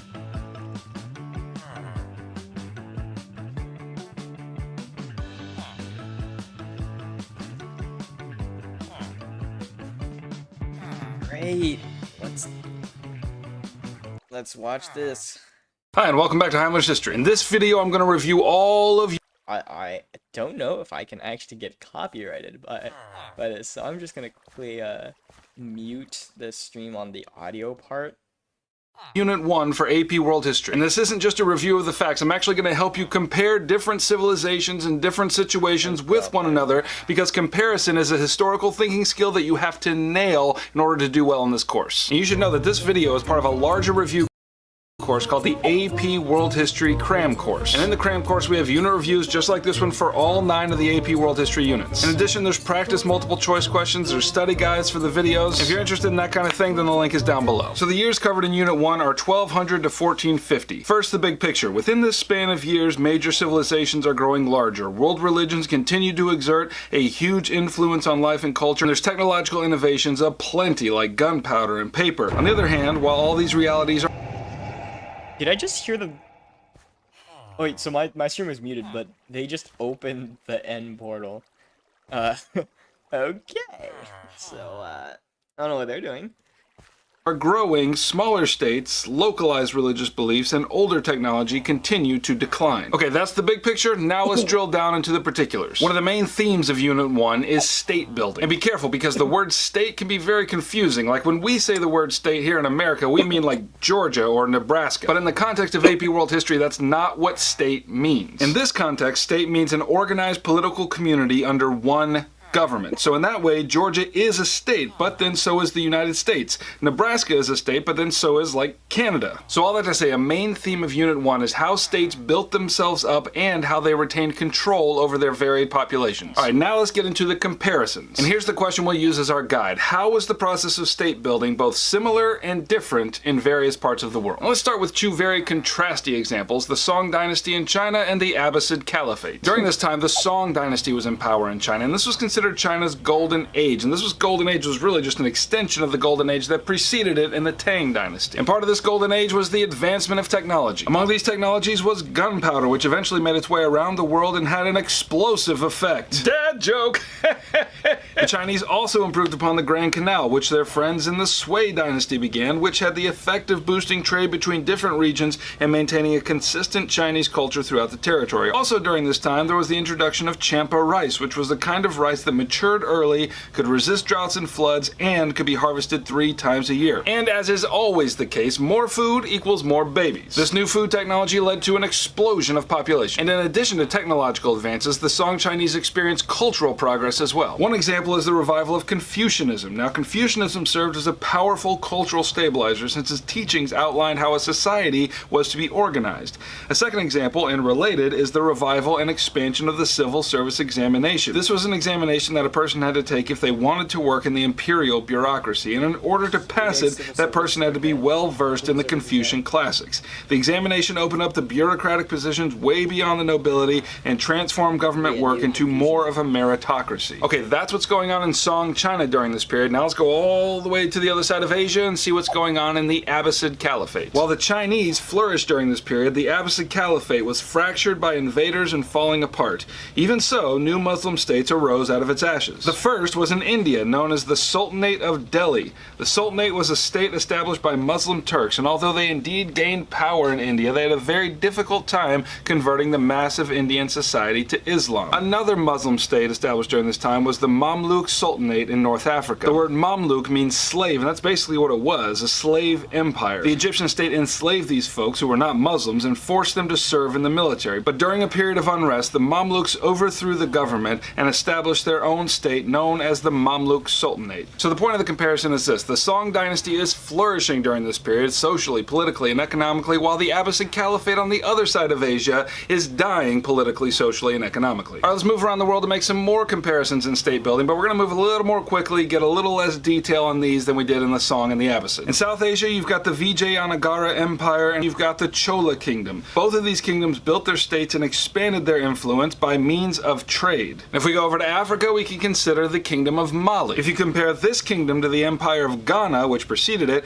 we'll see that the rulers of Mali built their state by centralizing power to a much greater extent than their predecessors. The result of this is that they gained a tremendous amount of wealth, as exemplified by their ruler Mansa Musa. Now let's go over to the Americas. In Mesoamerica, the Aztecs built a huge empire by ruling remotely, and they built that state by means of what's called a tribute system. And the tribute system is just a payment that conquered people have to pay for the privilege privilege of remaining conquered, and that could be either goods or services. And they enforced this system through a very powerful military. Now compare them with the Incas of the Andean region. In order to build their state, the Incans used what's called the Midas system. And that just means that they compelled their citizens into mandatory public service. And finally, the Europeans at the beginning of this period were locked into a more regional system of state building called feudalism. Feudalism was a way of structuring society with rigid class layers. You had kings on the top, then nobles, then knights, and then peasants and serfs last of all. But over the course of this period, feudal lords lost lots of their power to the rise of more powerful centralized monarchs. Okay, that's a look at state building around the world. Now let's talk about what's happening with religion in the various places that we've considered. In all parts of the world, religion was key to the process of state building. For example, when it came to Islam, it was able to create a system of shared beliefs and language, which is to say Arabic, which was able to unite the regions throughout Afro-Eurasia. Confucianism, as I mentioned before, was a huge factor in the flourishing of Song China. The dynastic rulers used the principles of Confucianism to justify its rule over the people. And all the bureaucratic workers were Confucian because they had to pass a civil service examination, which was thoroughly Confucian. Alright, and let's look at Hinduism and Buddhism. In South Asia and Southeast Asia, rulers relied on the principles of Hinduism and Buddhism to consolidate power, especially Hinduism's teaching of the caste system. But hey, let's not forget the Catholics. During this time, individual European states were relatively weak, but the Catholic Church provided a way of organizing society apart from the state. However, during this period, some powerful political states emerged in France and the Holy Roman Empire, and this introduced a struggle for power between the church and state. So all major world religions spread during this period. Christianity and Islam and Buddhism, which were conversionist religions, which just means that they sent out converts to try to make converts. All three of these religions sent out massive amounts of missionaries to different parts of the globe. And over time, they ended up converting huge portions of the world's population to their beliefs. And this spread of religion had the effect of weakening local, more indigenous religions. Now, conversion isn't the only way that religious folks tried to convert people. There was also conversion by military invasion. For example, the Muslims invaded northern India and established the Delhi Sultanate and converted about 25% of the Indian population to Islam. Now, don't misunderstand, it's not as though the Muslims came in and said, convert or die. Islam did not allow such things. But many people converted in order to avoid paying the jizya, which is the tax you paid for not being a Muslim, or they converted to get themselves greater opportunities in the government or business. Also, many conversions happened because of trade. As merchants of many religious stripes traveled to and fro across the Sahara Desert and around the Indian Ocean, many conversions occurred. And I say that to remind you that merchants aren't just carrying goods to these distant places for trade, they're also carrying whole cultural structures with them, and those end up spreading as well. Alright, now let's turn the corner and talk about technological exchanges throughout the world. China had a big win during this period when champa rice was introduced from Vietnam. As I mentioned before, this helped feed the growing Chinese population. Also, the manufacturing of paper was transferred from China to the West. And the effect of this transfer was a huge spike in literacy rates in Europe, and also in Southwest Asia and North Africa. And because literacy rates increased, so did learning, especially in fields like medicine and mathematics. A key example of this new love of learning was the House of Wisdom established in Baghdad during the Abbasid dynasty, which was a place of study and translation of the great European and Asian works of the past. And then finally, we can't leave this review without talking about the enduring importance of nomadic people during this time. Now, the Mongols are the key example here, but we're going to spend much more time with them in Unit 2. They were pastoral people from the Central Asian steppe, and they ruled over a huge empire stretching across Afro-Eurasia. And because their empire was so vast, they provided a healthy measure of political stability and safety. The result of that stability was increased trade, especially among the Silk Roads, and increased cross-cultural interactions. And there were other important nomadic peoples like the Turks, but what you really need to know is this. Prior to this period, nomadic peoples had a huge role in the transfer of technology and culture among different states. But during this period, from 1200 to 1450, the influence of nomadic peoples began to wane. As more organized groups of merchants and traders arose, the role of nomadic peoples began to diminish when it comes to the transfer of culture. Alright, that's Unit 1 for AP World History. If you felt like I went Raiderific. too quickly over anything, then there are I've been using Grammarly a lot this year, and it's been a game changer. Check this out. I've just been connected with someone. Okay, so we're done with that. I think we gotta get some stuff done here. You know, villagers won't feed themselves. You like breed now? That'd be great. Let me put this in.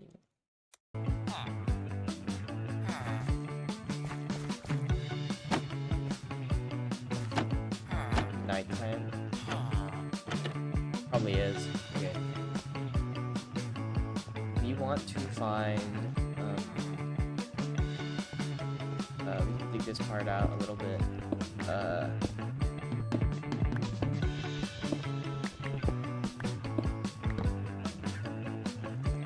goal is to, do stuff. Should probably get my storage up somewhere.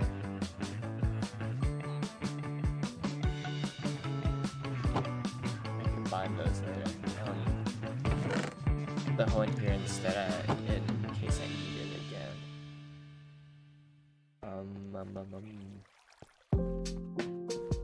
My brain's kind of having like a stroke, so swamp, right? That's what I need, a swamp. Yeah, that sounds about right. I'll take some of this iron. I'll finally make a helmet. And I'll just bring some with me. I'll make a sword later.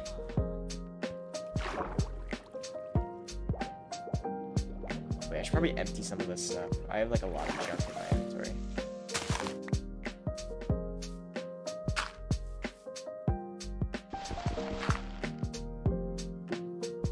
I missed that again.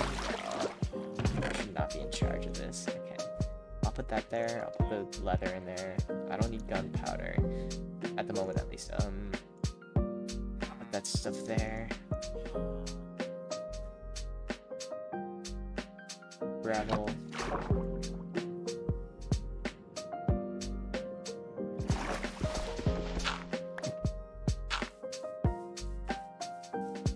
So I don't actually know where a swamp is.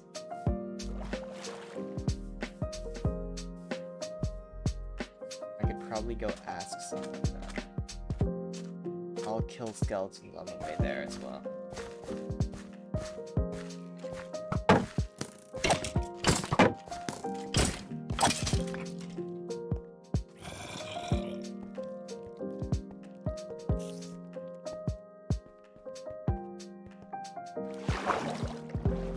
Wait, I should probably change the subtitle here. Subtitle is now, it's break. Oh my gosh, trident.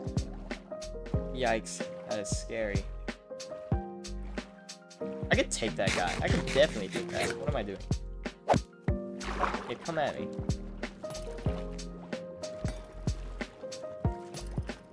It's a baby zombie.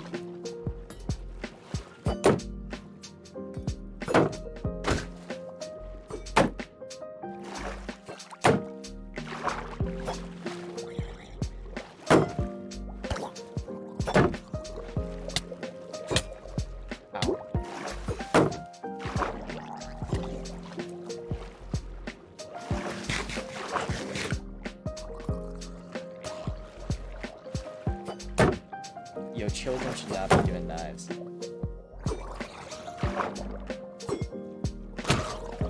Did not drop me one. That's so disappointing.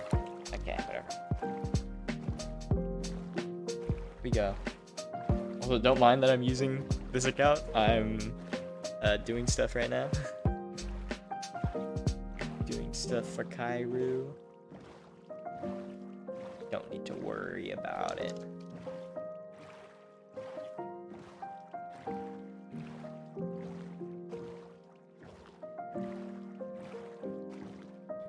Let me check.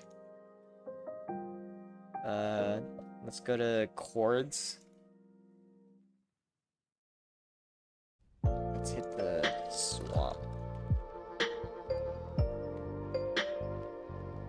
I think Turek was making one, but you need a bit of swamp. There is a swamp if you go in the direction of from my base to Ark's, a bit to the right. His base. What is his name? Is a significant speck. Okay. A significant speck in coordinates. Is base at 410.7. Wait, I'm kind of far.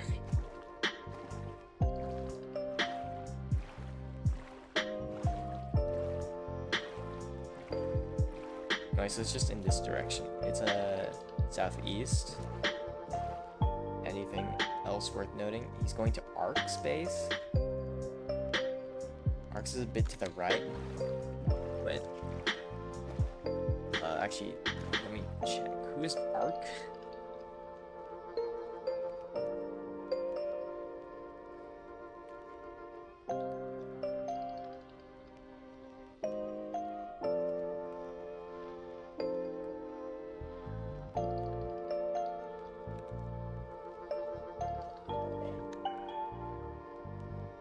Okay, I'll just walk in a big circle.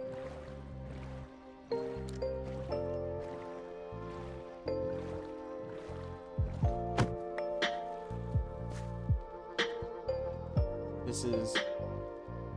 Okay, wait. I'm like having strokes, like several. Like 4 or 1. Oh my gosh.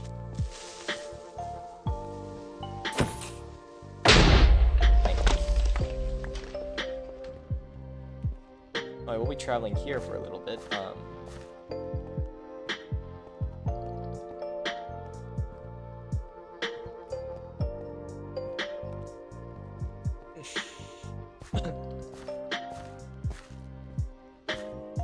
I could kill stuff as well while I'm at it, so we'll just get the bucket out. I will only kill the animals on my way. I don't want to go out of my way to kill animals. It's like a waste of time.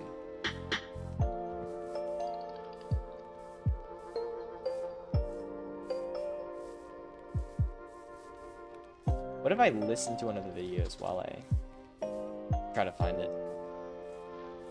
That way, like, I'll get it into my subconscious, and then I'll get it into my conscious right afterwards. That sounds like a pretty good plan. No more background music. Let's listen to...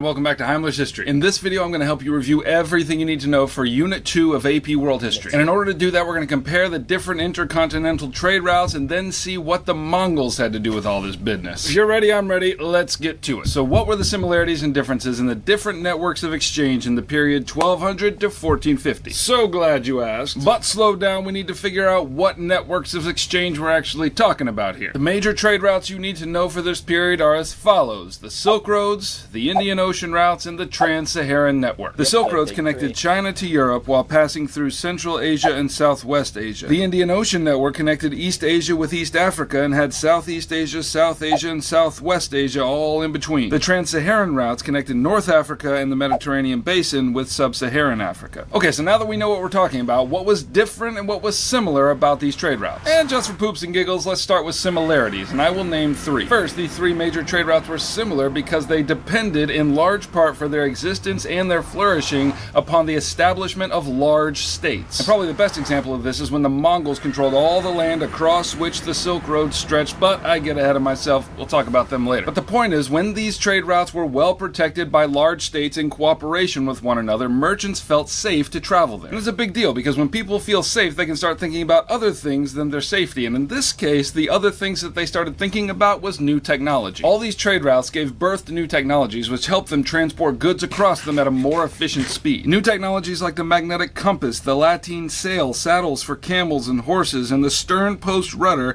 made trade along these routes far more manageable and profitable to boot. A second similarity between all these 3 trade routes is what I'll call their primary purpose and their secondary consequences. Now, it shouldn't surprise you that the primary purpose of these trade routes was trade. You got stuff, I got stuff, let's make a deal. But the secondary consequence of that particular interchange is that people from all parts of the known world came together and exchanged cultural goods. For example, merchants often shared their religion among the people with whom they traded, but it wasn't only the merchants who were doing the proselytizing. As they say in England, that's as may be. But because these trade routes were so well established, missionaries from different faiths like Christianity and Islam and Buddhism took to the routes to bring their messages far and wide. And not only that, the introduction of new crops to new places was a big deal too. Because of merchant contact, Champa rice was introduced to China, and it was a strain of rice that was drought resistant and capable of several harvests a year. And that led to a population explosion in China. And let's not forget about bananas.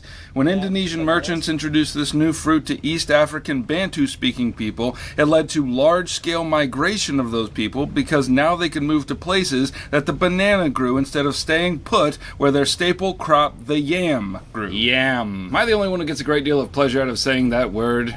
Yam. Pro tip, if you're struggling with AP World History, just stop for a moment and say, yam. That feels real good. And the third similarity between these trading routes is that they caused the growth of trading cities. And if you think about the major trading routes as so many strings crisscrossing the world, then you will see that at some points those strings cross one another, and sometimes a lot of strings cross at one point. And in general, wherever you see those strings knot up pretty tightly, you've got a major trading city that grew up precisely because it was at the convergence of all of those routes. Let me give you a couple of examples. The Silk Road Trade Network produced the commercial city of Chang'an in China. The Indian Ocean trade routes produced Calicut in India and the Srivijaya Kingdom in Southeast Asia. And the Trans-Saharan routes are responsible for the massive growth of Timbuktu in Mali. Okay, so those are some of the similarities between the different major trading routes, and on a macro level, they're basically all similarity. It's only when you zoom in you can see the details of these things that really the differences start to show up. And let's look at those differences under three headings: goods, technology, and religion. These three major trading routes are different precisely because they specialized in carrying different kinds of goods. They're different because each trading route had different conditions that require new technologies in order to facilitate trade. And in general, they're different because not the same religions traveled across each route. I'm feeling a chart. You want a chart? Let's do a chart. In terms of goods, the Silk Roads mainly facilitated the trade of luxury goods like silk, porcelain, gunpowder, horses, and textiles. Across the Indian Ocean, more common goods were transported in addition to the luxury goods. For example, gold, ivory, fruit, textiles, pepper, and rice. And the Trans-Saharan routes specialized in goods like horses, salt, gold, and slaves. In terms of technology, the Silk Roads gave birth to saddles, which helped merchants travel farther and bear heavier loads, and caravanserai, which were little travel stops spread out over about a day's travel so that merchants could stop and refresh themselves before moving on. The Indian Ocean routes gave us new maritime technology. For example, they invented navigational aids like the astrolabe and the magnetic compass, and they also invented new ways to travel faster and with more precision like the stern post rudder and the lateen sail. And finally, in terms of religion, it'll be important for you to know which religions traveled along these routes. Along the Silk Roads, Buddhists brought their religion from South Asia to East and Southeast Asia.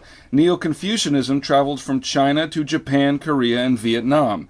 And Islam traveled from Southwest Asia to South Asia. Along the Indian Ocean routes, you've got the religions I just mentioned, but add to them Christianity from the Mediterranean basin. And along the Trans-Saharan routes, it was mostly Islam that traveled from Southwest Asia and North Africa down into Sub-Saharan Africa. Alright, you didn't think that all these places that were deeply connected by trade weren't changed by that interconnectivity, did you? You're so crazy. Now, as I mentioned before, when merchants show up to a place, they are carrying way more than goods for trade. So that means we need to consider the cultural and environmental consequences of this trade. First, let's talk about cultural consequences. I already alluded to some of these changes when we talked about religion, but let's take a closer look. Zen Buddhism was an innovation on Buddhism that originated in China and through trade spread to Korea, Japan, and Vietnam. This was the Buddhism of the masses. And in China, even though a lot of the Confucian elite poo-pooed this new form of Buddhism, it was widely and eagerly embraced by the common folk. Another example is the conversion of the African Bantu-speaking tribes to Islam. When Muslim merchants showed up on their shores, they found the Bantu very willing to convert to Islam. And a major consequence of that meeting was the birth of the Swahili language, which is a mixture of Arabic and Bantu. Another cultural consequence of trade was the opening of people's imaginations to places far beyond where they live. And it was mainly travelers who were responsible for this, and maybe two of the most important are Ibn Battuta and Marco Polo. Ibn Battuta was a Muslim who made it his ambition to travel all throughout Dar al-Islam, and he kept meticulous notes on the peoples with whom he interacted.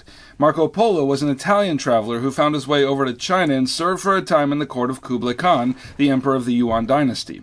When both of these travelers' stories were published, the people who read them did so with great enthusiasm and found they had a desire for goods from those places and other things. Alright, what about the environmental consequences of trade? Well, I mentioned earlier the impact of champa rice on China and bananas in Africa. But on the negative side, disease traveled through these routes as well, most notably the Black Death or the bubonic plague. And from what historians can tell, the Black Death began in China and spread all throughout Afro-Eurasia along trade routes. And whenever this nasty bacteria showed up in a place, it was capable of wiping out significant portions of the population. And in some cases, the death toll was something like 75% of the population dead. dead. And this transformed every place it touched, but it transformed Europe especially. And the reason for that is because with all the working population severely diminished, all of a sudden the surviving workers found that they were in a position to negotiate for better wages and better working conditions. And we can't finish Unit 2 without talking about the Mongols. Arguably, they are the most significant pastoral people ever to take the stage in world history. Starting in 1209 and stretching about 100 years forward, these folks were able to establish the largest land-based empire in history. Not bigger than the Romans. Yeah. Not bigger than the Greeks. Yeah. Not bigger than the Persians. Oh yeah! So the Mongols began as a cluster of scattered tribes in the Mongolian steppe, and it took the magnetic leadership of Genghis Khan to unite them and turn them into a fierce and brutal army bent on conquest. Their conquest began in China and then stretched far west. Now the Mongols had a reputation for brutality, and it was well deserved. But they're also a complicated bunch, those Mongols. It wasn't all brutality, and in fact, since they covered such a large portion of the world with their empire, they were able to establish what is known as the Pax Mongolica, or the Peace of the Mongols. And because of the security that was the result of that peace, trade flourished between the Middle East and Asia and Africa and Europe. But as I mentioned before, one of the consequences of that revitalized trade was the quickening spread of the Black Death, and most historians give a healthy chunk of that responsibility to our friends the Mongols. Now the Mongols' cultural legacy was relatively minor. They left us no new religion, no economic structure, nothing like that. But they did affect the formulation of states after their fall. What I mean is, one of the keys to the Mongolian success was the centralization of power. And after the fall of the Mongol Empire, many states in Asia and Europe and South Asia used the same techniques that the Mongols used to consolidate their own power. Alright, that was Unit 2 of AP World History. If your clicky finger is feeling good, then subscribe and join the Heimler's History family. And if this was helpful to you in any way, then hit the In this video, I'm going to help you review everything you need to know for Unit 2 of AP World History. And in order to do that, we're going to compare the different intercontinental trade routes and then see what the Mongols had to do with all this business. If you're ready, I'm ready. Let's get to it. So what were the similarities and differences in the different networks of exchange in the period 1200 to 1450? So glad you asked. But slow down, we need to figure out what networks of exchange we're actually talking about here. The major trade routes you need to know for this period are as follows: the Silk Roads, the Indian Ocean routes, and the Trans-Saharan Network. The Silk Roads connected China to Europe while passing through Central Asia and Southwest Asia. The Indian Ocean Network connected East Asia with East Africa and had Southeast Asia, South Asia, and Southwest Asia all in between. The Trans-Saharan routes connected North Africa and the Mediterranean Basin with Sub-Saharan Africa. Okay, so now that we know what we're talking about, what was different and what was similar about these trade routes? And just for poops and giggles, let's start with similarities, and I will name three. First, the three major trade routes were similar because they depended in large part for their existence and their flourishing upon the establishment of large states. And probably the best example of this is when the Mongols controlled all the land across which the Silk Road stretched, but I get ahead of myself. We'll talk about them later. But the point is, when these trade routes were well protected by large states in cooperation with one another, merchants felt safe to travel there. And it's a big deal because when people feel safe, they can start thinking about other things than their safety. And in this case, the other things that they started thinking about was new technology. All these trade routes gave birth to new technologies which helped them transport goods across them at a more efficient speed. New technologies like the magnetic compass, the lateen sail, saddles for camels and horses, and the stern post rudder made trade along these routes far more manageable and profitable to boot. A second similarity between all these three trade routes is what I'll call their primary purpose and their secondary consequences. Now, it shouldn't surprise you that the primary purpose of these trade routes was trade. You got stuff, I got stuff, let's make a deal. But the secondary consequence of that particular interchange is that people from all parts of the known world came together and exchanged cultural goods. For example, merchants often shared their religion among the people with whom they traded, but it wasn't only the merchants who were doing the proselytizing. As they say in England, that's as may be. But because these trade routes were so well established, missionaries from different faiths like Christianity and Islam and Buddhism took to the routes to bring their messages far and wide. And not only that, the introduction of new crops to new places was a big deal too. Because of merchant contact, Champa rice was introduced to China, and it was a strain of rice that was drought resistant and capable of several harvests a year. And that led to a population explosion in China. And let's not forget about bananas. When Indonesian merchants introduced this new fruit to East African Bantu-speaking people, it led to large-scale migration of those people because now they could move to places that the banana grew instead of staying put where their staple crop, the yam, grew. Yam. Am I the only one who gets a great deal of pleasure out of saying that word? Yam. Pro tip, if you're struggling with AP World History, just stop for a moment and say, Yeah, that feels real good. And the third similarity between these trading routes is that they caused the growth of trading cities. And if you think about the major trading routes as so many strings crisscrossing the world, then you will see that at some points those strings cross one another, and sometimes a lot of strings cross at one point. And in general, wherever you see those strings knot up pretty tightly, you've got a major trading city that grew up precisely because it was at the convergence of all of those routes. Let me give you a couple of examples. The Silk Road Trade Network produced the commercial city of Chang'an in China. The Indian Ocean trade routes produced Calicut in India and the Sri Vijaya Kingdom in Southeast Asia. And the Trans-Saharan routes are responsible for the massive growth of Timbuktu in Mali. Okay, so those are some of the similarities between the different major trading routes, and on a macro level, they're basically all similarity. It's only when you zoom in you can see the details of these things that really the differences start to show up. And let's look at those differences under three headings: goods, technology, and religion. These three major trading routes are different precisely because they specialized in carrying different kinds of goods. They're different because each trading route had different conditions that require new technologies in order to facilitate trade. And in general, they're different because not the same religions traveled across each route. I'm feeling a chart. You want a chart? Let's do a chart. In terms of goods, the Silk Roads mainly facilitated the trade of luxury goods like silk, porcelain, gunpowder, horses, and textiles. Across the Indian Ocean, more common goods were transported in addition to the luxury goods. For example, gold, ivory, fruit, textiles, pepper, and rice. And the Trans-Saharan routes specialized in goods like horses, salt, gold, and slaves. In terms of technology, the Silk Roads gave birth to saddles, which helped merchants travel farther and bear heavier loads, and caravanserai, which were little travel stops spread out over about a day's travel so that merchants could stop and refresh themselves before moving on. The Indian Ocean routes gave us new maritime technology. For example, they invented navigational aids like the astrolabe and the magnetic compass, and they also invented new ways to travel faster and with more precision like the stern post rudder and the lateen sail. And finally, in terms of religion, it'll be important for you to know which religions traveled along these routes. Along the Silk Roads, Buddhists brought their religion from South Asia to East and Southeast Asia. Neo-Confucianism traveled from China to Japan, Korea, and Vietnam. And Islam traveled from Southwest Asia to South Asia. Along the Indian Ocean routes, you've got the religions I just mentioned, but add to them Christianity from the Mediterranean basin. And along the Trans-Saharan routes, it was mostly Islam that traveled from Southwest Asia and North Africa down into Sub-Saharan Africa. Alright, you didn't think that all these places that were deeply connected by trade weren't changed by that interconnectivity, did you? You so crazy. Now, as I mentioned before, when merchants show up to a place, they are carrying way more than goods for trade. So that means we need to consider the cultural and environmental consequences of this trade. First, let's talk about cultural consequences. I already alluded to some of these changes when we talked about religion, but let's take a closer look. Zen Buddhism was an innovation on Buddhism that originated in China and through trade spread to Korea, Japan, and Vietnam.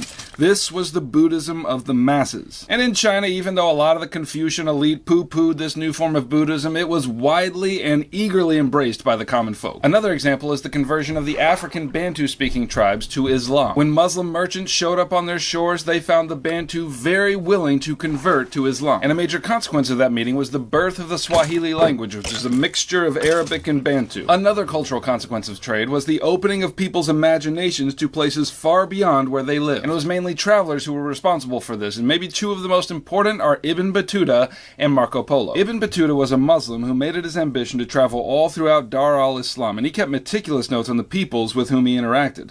Marco Polo was an Italian traveler who found his way over to China and served for a time in the court of Kublai Khan, the emperor of the Yuan dynasty. When both of these travelers' stories were published, the people who read them did so with great enthusiasm and found they had a desire for goods from those places and other things. Alright, what about the environmental consequences of trade? Well, I mentioned earlier the impact of champa rice on China and bananas in Africa. But on the negative side, disease traveled through these routes as well, most notably the Black Death, or the bubonic plague. And from what historians can tell, the Black Death began in China and spread all throughout Afro-Eurasia along trade routes.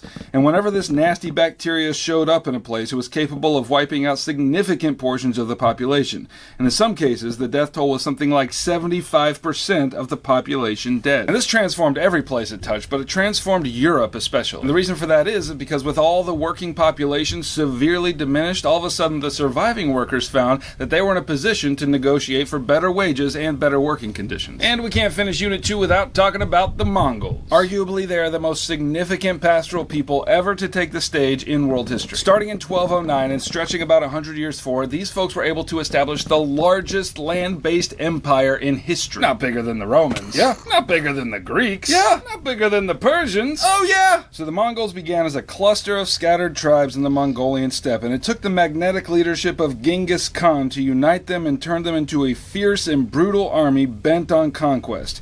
Their conquest began in China and then stretched far west. Now, the Mongols had a reputation for brutality, and it was well deserved. But they're also a complicated bunch, those Mongols. It wasn't all brutality, and in fact, since they covered such a large portion of the world with their empire, they were able to establish what is known as the Pax Mongolica, or the Peace of the Mongols. And because of the security that was the result of that peace, trade flourished between the Middle East and Asia and Africa and Europe. But as I mentioned before, one of the consequences of that revitalized trade was the quickening spread of the Black Death, and most historians give a healthy chunk of that responsibility to our friends the Mongols. Now, the Mongols' cultural legacy was relatively minor. They left us no new religion, no economic structure, nothing like that. But they did affect the formulation of states after their fall. What I mean is, one of the keys to the Mongolian success was the centralization of power. And after the fall of the Mongol Empire, many states in Asia and Europe and South Asia used the same techniques that the Mongols used to consolidate their own power. Alright, that was Unit 2 of AP World History. If your clicky finger is feeling good, then subscribe and join the Heimler's History family. And if this was helpful to you,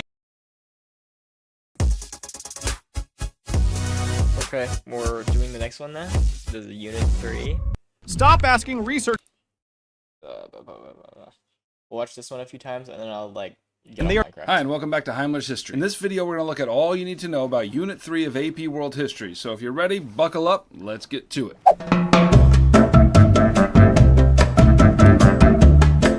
Now, a major theme in Unit 3 is this. How is it that land-based empires gain and maintain control over such large empires from 1450 to 1750? And the short answer is this. They did it by consolidating power and legitimizing their power. And that just means that rulers were basically concerned to communicate the following message. I'm in charge, and let me show you how I'm in charge. So first, let me list the major empires that we'll be considering during this period. We're going to look at the Manchu and their establishment of the Qin dynasty in Central and Southeast Asia, the Mughal in South and Central Asia, the Ottoman in Southern Europe, the Middle East and North Africa, and the Safavid in the Middle East. Now, these aren't the only empires I'll mention, but they're among the most important when we're considering these themes. So let's start with how these empires consolidated power. The first way they did so was by centralizing a bureaucracy. The bureaucracy is just a group of people employed by the government who carry out the will of the emperor. Let me start by giving you some examples. In China, the Manchu people established the Qin dynasty in 1644. And one of the ways they consolidated power was by reintroducing the civil service examination. Anyone who wanted to work in the bureaucracy had to pass this examination. And therefore, it provided the means by which the leadership in China would both think the same things and believe the same things. And this is important to know because the Ming dynasty, which preceded it, was the last native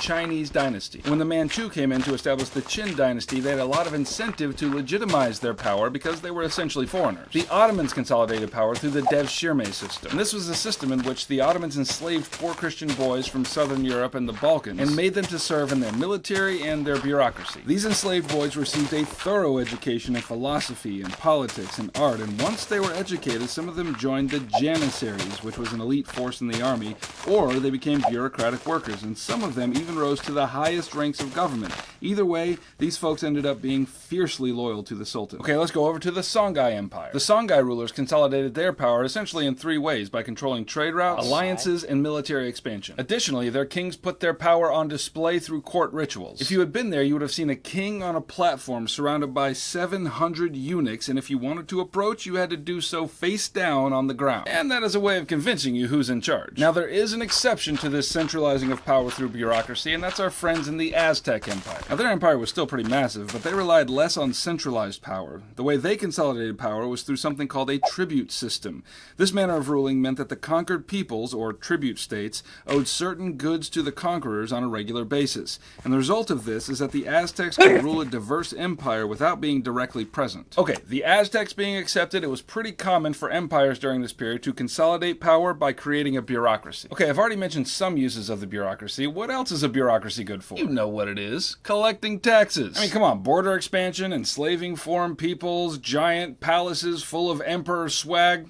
it ain't gonna pay for itself. So land-based empires relied on collecting taxes from their respective subjects. And this review would not be complete unless we talked about how they did it. In the Mughal Empire, the emperor appointed a group of bureaucrats called zamindars. And they went out to various places in the empire to collect taxes based on land holdings or production. The Ottomans had a system called tax farming. Rather than having government bureaucrats go out and collect taxes, they had a group of folks called tax farmers that went out and did it for them. Now, tax farmers were told the amount that they needed to collect, but that didn't keep them from collecting a little more to pad their own pockets. If we go across the world and look at the Aztecs, they didn't exactly collect taxes, but they did something similar. For each of their tribute states, they made up different tribute lists which outlined the kinds of goods they wanted from those places. And depending on where those states were located, those items could include food or goods or sometimes people. Oh, they needed people because they needed slaves, right? No, they needed people because they had religious rituals that required human sacrifice. All right, everyone, quiet down, quiet down. We just got our tribute list from the Aztecs here, and it looks like they're gonna need some maize, some grain, and Kevin. What do they need me for?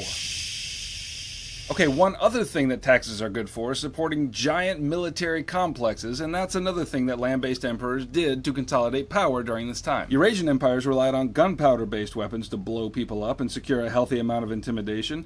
Over in the Americas, they didn't have gunpowder, but those empires were fierce nonetheless and caused a healthy amount of intimidation without it. See previous statement on human sacrifice. Now, one of the common features in the militaries of these land-based empires was that they each had an elite group of soldiers. The Ottomans had the Janissaries, who were enslaved Christians, but who through lots of education and training became fiercely loyal to the Sultan. And the Safavids had the Gulams, who were fiercely loyal to the Shah. And that was true even though they were taken from minority and slave populations like the Armenians and the Circassians. And the Aztecs also had an elite squad of soldiers made up of enslaved people. And this was part of what they called the blood tax to their tribute states. Okay, we've talked about two ways that land-based rulers consolidated their power during this period. And now let's talk about how they legitimized their power. I mentioned before that these empires were huge and covered lots of territory and included lots of diverse populations. And in general, sheer military might is not enough to help the people see the power and submit to. And that's where religion, art, and monumental architecture come in. And let's start with religion. How did these emperors use religion to show that they were the ones in charge? Well, Islamic emperors took on the title caliph, which indicated that they were legitimate successors to Muhammad. In Europe, kings and rulers embraced the doctrine of the divine right of kings. And that just means that the king is God's man on earth and is therefore necessarily carrying out God's will in his actions. In the Songhai Empire in Africa, the rulers and nobles all converted to Islam. Now, all things being equal, religion in an empire can be a real unifying force and can really put the legitimacy of the power of the emperor on display. But sometimes religion can crack the whole thing apart. Over in Europe, the Protestant Reformation challenged the corrupt practices of the Catholic Church and led to a lasting split between Catholics and Protestants. So now European rulers had to decide whether their kingdom was going to be Catholic or Protestant, and as you can imagine, that led to some bitter disputes. Even so, the split actually contributed to the growth of Christianity because, as it turns out, when Christians live in different houses, they can actually think about something other than fighting. Another example of religious conflict is the Ottoman-Safavid conflict. Both of these neighboring empires were Muslim, but not the same kind of Muslims. The Ottomans were Sunnis,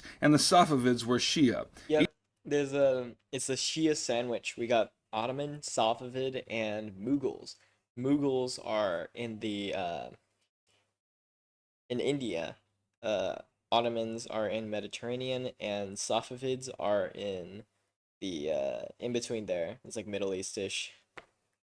Each considered the other heretics, and although they had many disputes over border territory, these conflicts were deeply religious too. Another way rulers legitimized their power was through art. Officials in China's Qin dynasty commissioned portraits of their emperors and high officials, and if you pass by those portraits enough, you're likely to start thinking to yourself, I think that guy's in charge. And in Europe, rulers took care to patronize artists as well. And a third way that rulers legitimized their power was through monumental architecture. Now, what does that even mean? Well, monumental architecture basically refers to these giant structures built by these emperors whose features far outstrip their functionality. For example, in the Mughal Empire, Shah Jahan commissioned the Taj Mahal to be built as a tomb for his wife. Now, what do you need to bury someone? Basically, you just need a box and a hole in the ground. So what's with all the extra here? Well, it sends a message. What message is that? Well, Shah Jahan wanted everyone to know who saw it that he was great and that he was in charge. Louis XIV also did this in France when he built the palace at Versailles. Again, nobody needs this size of palace and nobody needs this degree of beauty and ornamentation to live. But such a structure sends a message to the people. It has a way of legitimizing the power of the guy who lives there. Not to mention, Louis had all the nobility living right there with him so he could keep tabs on exactly what they were doing. You could imagine how difficult it would be for any of the nobles to challenge him under those conditions. conditions. Alright, I reckon if you can cram all that into your brain folds, you got what you need for Unit 3. I'm here to help. Great. What's this? Mangrove swamps or standard swamps that spawn. So once you find a slime chunk, like let's say this one, you can mark down the coordinates, go to that area. And by the way, this area is in no way limited to mangrove swamps or standard swamps. You can find slime chunks basically anywhere. And in Java Edition, you can press F3 and G on your keyboard to enable chunk borders. So we've just done the coordinate matching, and we found this is a slime chunk, so we can mark this out. And basically the way the slime chunk slime generation works is that slimes set chunks a super easy slimes both of these ways. And later on in this video, I'll be showing off a super easy slime farm design that I invented that uses the swamp method. Okay, but like Mango made their own one. Welcome back. There will be built. You can get over 100,000 items per hour if you want. And what it all made possible is a classic item that has been in the game for over 10 years, the brown mushroom. What I had to do until now to build an efficient slime farm was to search for those so-called slime chunks that 10% of all chunks consist out of, here indicated with the light green color as an overlay. And then you had to dig out the entire chunk so you could build your slime farm in there, which especially since the 1.18 update was a lot of effort, since the deep slate blocks can't be instant mined. And then you could build your farm, so the slimes would spawn from the lowest layers up to around Y40, so around here. I think most players know this. Slimes can also spawn in the swamp biome, so you probably at some point wandered through a swamp at night and got attacked by a slime. So the idea is kinda obvious. That's what we're also using here, is to make a slime farm in a swamp biome. A lot of players came to the same conclusion and wanted to make such a farm over the years, but pretty much everyone realized that it's not really worth it because there were some issues before. But something has changed in 1.18, and with the help of a lot of brown mushrooms, we can now make a really efficient slime farm in the swamp biome. The thing that has changed was the light level requirement for hostile mobs spawning. So until 1.18, mobs were able to spawn on top of those blocks here that have a light level of 7 or lower. So in case you have a partially lit up block like light level 2 here, mob was able to easily spawn there. Now it has changed. Mobs can now only spawn in light level 0, so where there's absolute darkness. Slime chunk based slime spawning was not affected by this change, so like before, slimes in a slime chunk can spawn in any light level. The fact that you could prevent other hostile mobs from spawning in your slime chunk based slime farm just by placing down a couple light sources was the reason why this farm was so efficient compared to the swamp based slime farm. But another type of slime spawning was not affected by this light level change. So slimes, similar to the other hostile mobs in previous versions, can spawn at light level 7 or lower in the swamp biome. It's also the reason why I don't see any at daytime. So the big problem in previous versions for the swamp-based slime farm was that you couldn't prevent the other hostile mobs from spawning. So for every slime you got 20 other mobs like creepers, skeletons, zombies, and you somehow had to deal with them. So you wouldn't just path towards a golem, you had to either make a flushing system or something similar, and quickly your swamp-based slime farm became really inefficient because 95% of the drops were in slime in the first place, and it also took quite some time until you would be able to clear the mob cap again. When you look at a Okay. So obviously I don't think about swamp-based slime farms all the time. It's also the reason why it took a couple months that we finally actually came up with this design. So the other day we were talking about those swamp-based slime farms randomly in the Discord, and we were explaining to someone why the swamp-based slime farm is not a good idea, and then everyone all of a sudden was, wait a minute, we can now actually prevent the other hostile mobs from spawning. Swamp-based slime farm is actually viable now. So all we basically needed was the perfect block to prevent glass. As I said, it's automatic glass, you can use more normal blocks. Okay, powdered snow, what? Wait, hold on. Mushroom trees, probably the best way to get it really quick. Then I'm using the stairs here. You can also use more tinted glass. As I said, it's tinted glass, you can use more normal blocks, so it's actually optional. Powder snow. So then I'm using the stairs here. You can also use more tinted glass. As I said, it's tinted glass, you can use more normal blocks, so it's actually optional. Powder snow, so you can just go to a cold biome, a mountain biome, pick it up from there, or place on some cauldrons, and biome with snow, but then you have to wait a little bit.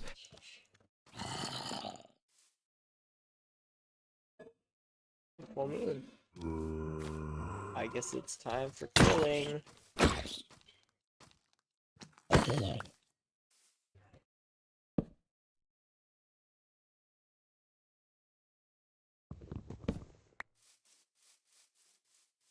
There's one.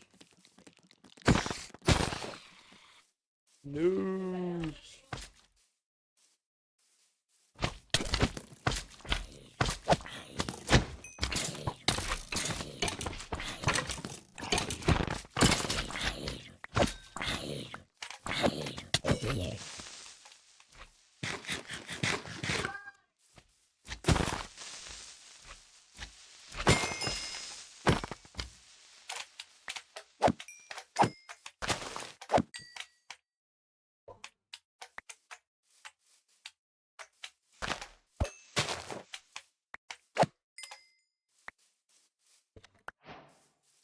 Only like 4? That's so sad.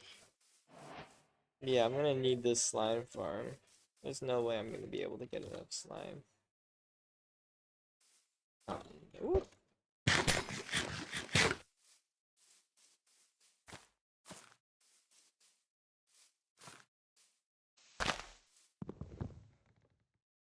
Alright. Then I'm using the stairs here. You can also use more tinted glass. As I said, instead of tinted glass, you can use more normal blocks, so it's actually optional. Powder snow, so you can just go to a cold biome, a mountain biome, pick it up from there, or place on some cauldrons in a biome where it snows, but then you have to wait a little bit.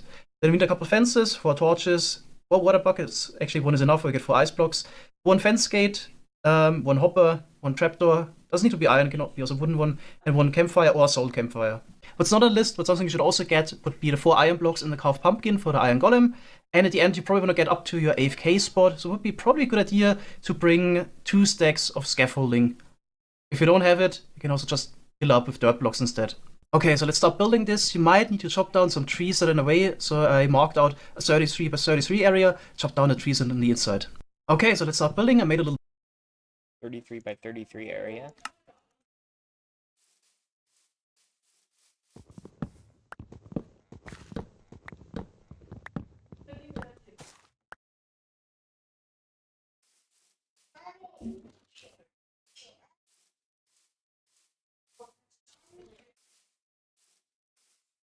This is still swamp. It just looks different. Where's birch? This is birch. Okay. Oh, so it's pretty clear.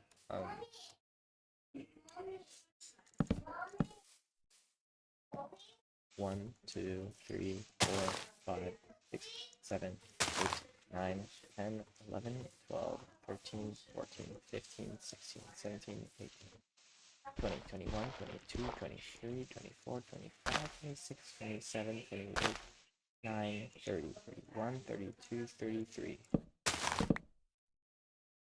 Is that right? Did you say 33? blocks instead. Okay, so let's start building this. You might need to chop down some trees that are in the way, so I marked out a 33 by 33 area, chop down the tree. Yep.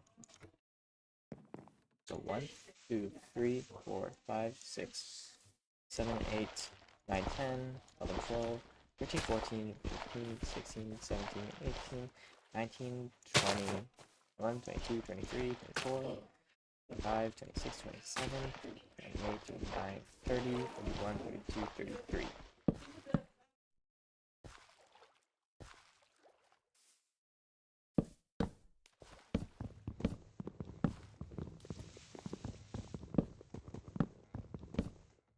And then we can triangulate the other one.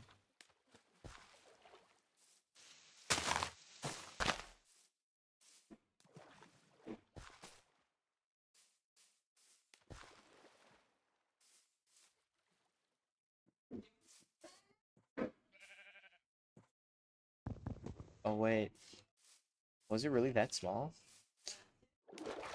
Okay, then we'll have to move everything down by like... By how much? This is a really small swamp, yeah. This is also a swamp here, so we can just use this. What coordinate is this? It is, Z, so we are going to go from Visage Kairu. I go to sleep now, good night. Okay, bye, Ibby. I didn't really see that, but bye-bye. We'll do plus 20. So, that means, 347.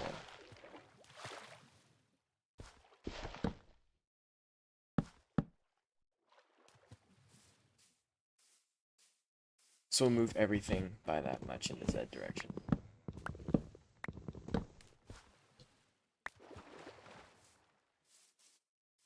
And then we'll triangulate that last point. So this right here is same thing, so we'll just move this back.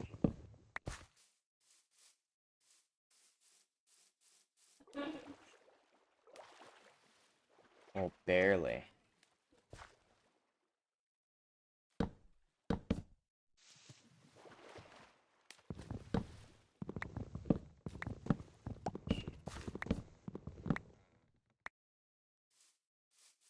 I'm low-key getting a little hungry. How do we... Wait, yeah, it worked.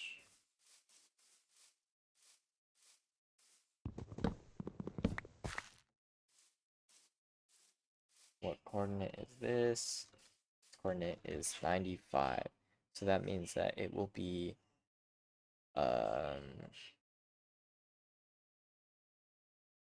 15.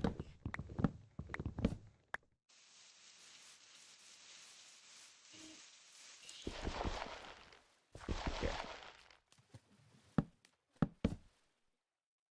Means I can go over here and meet up with that other point. Right there.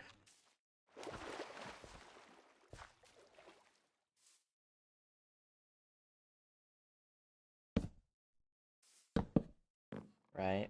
Is that right? Did I get that right? Yep, I did. Wow, that's so good. Alright. I'll start chopping these trees down, and I will start the Unit 3 video again, because I'm gonna watch it. Hi, and welcome back to Heimler's History. In this video, we're going to look at all you need to know about Unit 3 of AP World History. So if you're ready, buckle up, let's get to it.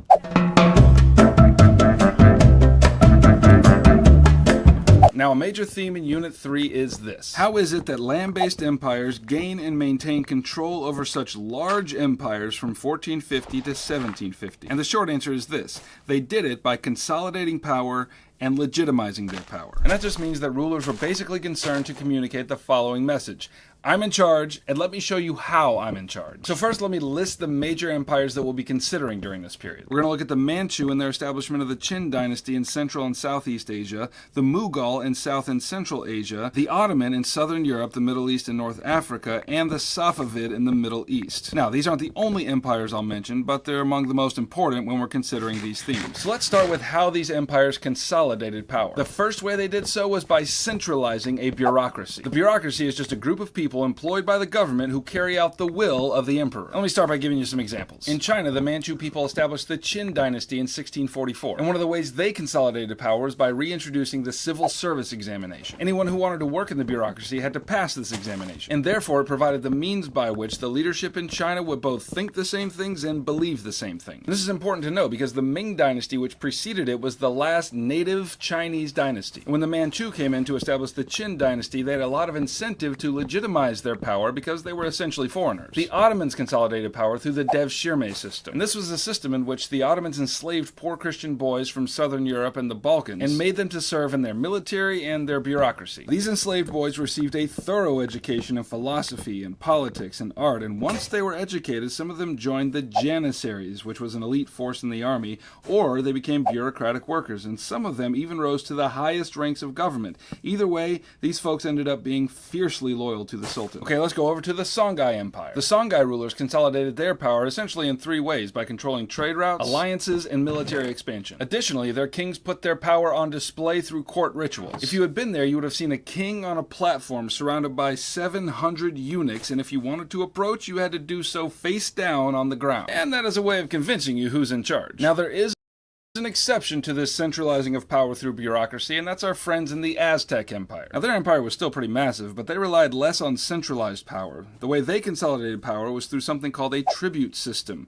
This manner of ruling meant that the conquered peoples, or tribute states, owed certain goods to the conquerors on a regular basis. And the result of this is that the Aztecs could rule a diverse empire without being directly present. Okay, the Aztecs being accepted, it was pretty common for empires during this period to consolidate power by creating a bureaucracy. Okay, I've already mentioned some uses of the bureaucracy. What else is a bureaucracy good for? You know what it is. Collecting taxes. I mean, come on, border expansion, enslaving foreign peoples, giant palaces full of emperor swag. It ain't gonna pay for itself. So land-based empires relied on collecting taxes from their respective subjects. And this review would not be complete unless we talked about how they did it. In the Mughal Empire, the emperor appointed a group of bureaucrats called zamindars. And they went out to various places in the empire to collect taxes based on land holdings or production. The Ottomans had a system called tax farming. Rather than having government bureaucrats go out and collect taxes, they had a group of folks called tax farmers that went out and did it for them. Now, tax farmers were told the amount that they needed to collect, but that didn't keep them from collecting a little more to pad their own pockets. If we go across the world and look at the Aztecs, they didn't exactly collect taxes, but they did something similar. For each of their tribute states, they made up different tribute lists which outlined the kinds of goods they wanted from those places. And depending on where those states were located, those items could include food or goods or sometimes people. Oh, they needed people because they needed slaves, right? No, they needed people because they had religious rituals that required human sacrifice. All right, everyone, quiet down, quiet down. We just got our tribute list. And Kevin, what are giant military complexes? And that's another thing. One other thing that taxes are good for is supporting giant military complexes, and that's another thing that land-based emperors did to consolidate power during this time. Eurasian empires relied on gunpowder-based weapons to blow people up and secure a healthy amount of intimidation.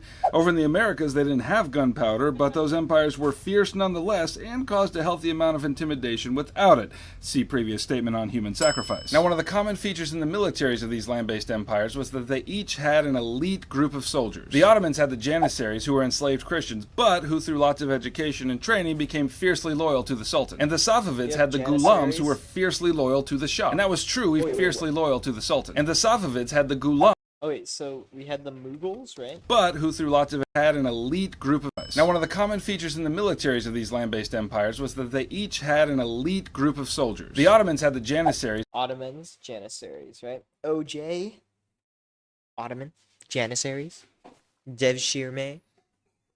We got the OJD. We got the orange juice. Is something, I don't know. Who were enslaved Christians, but who through lots of education and training became fiercely loyal to the Sultan. And the Safavids had the Ghulams, who were Safavids, Ghulams. fiercely loyal to the Shah. And that was true even though they were taken from minority enslaved populations like the Armenians and the Circassians. And the Aztecs also had an elite squad of soldiers made up of enslaved people. And this was part of what they called Circassians. And the Aztecs also had an elite squad of soldiers made up of enslaved people. And this was part of what they called the blood tax to their tribute states. Blood tax. So we got like...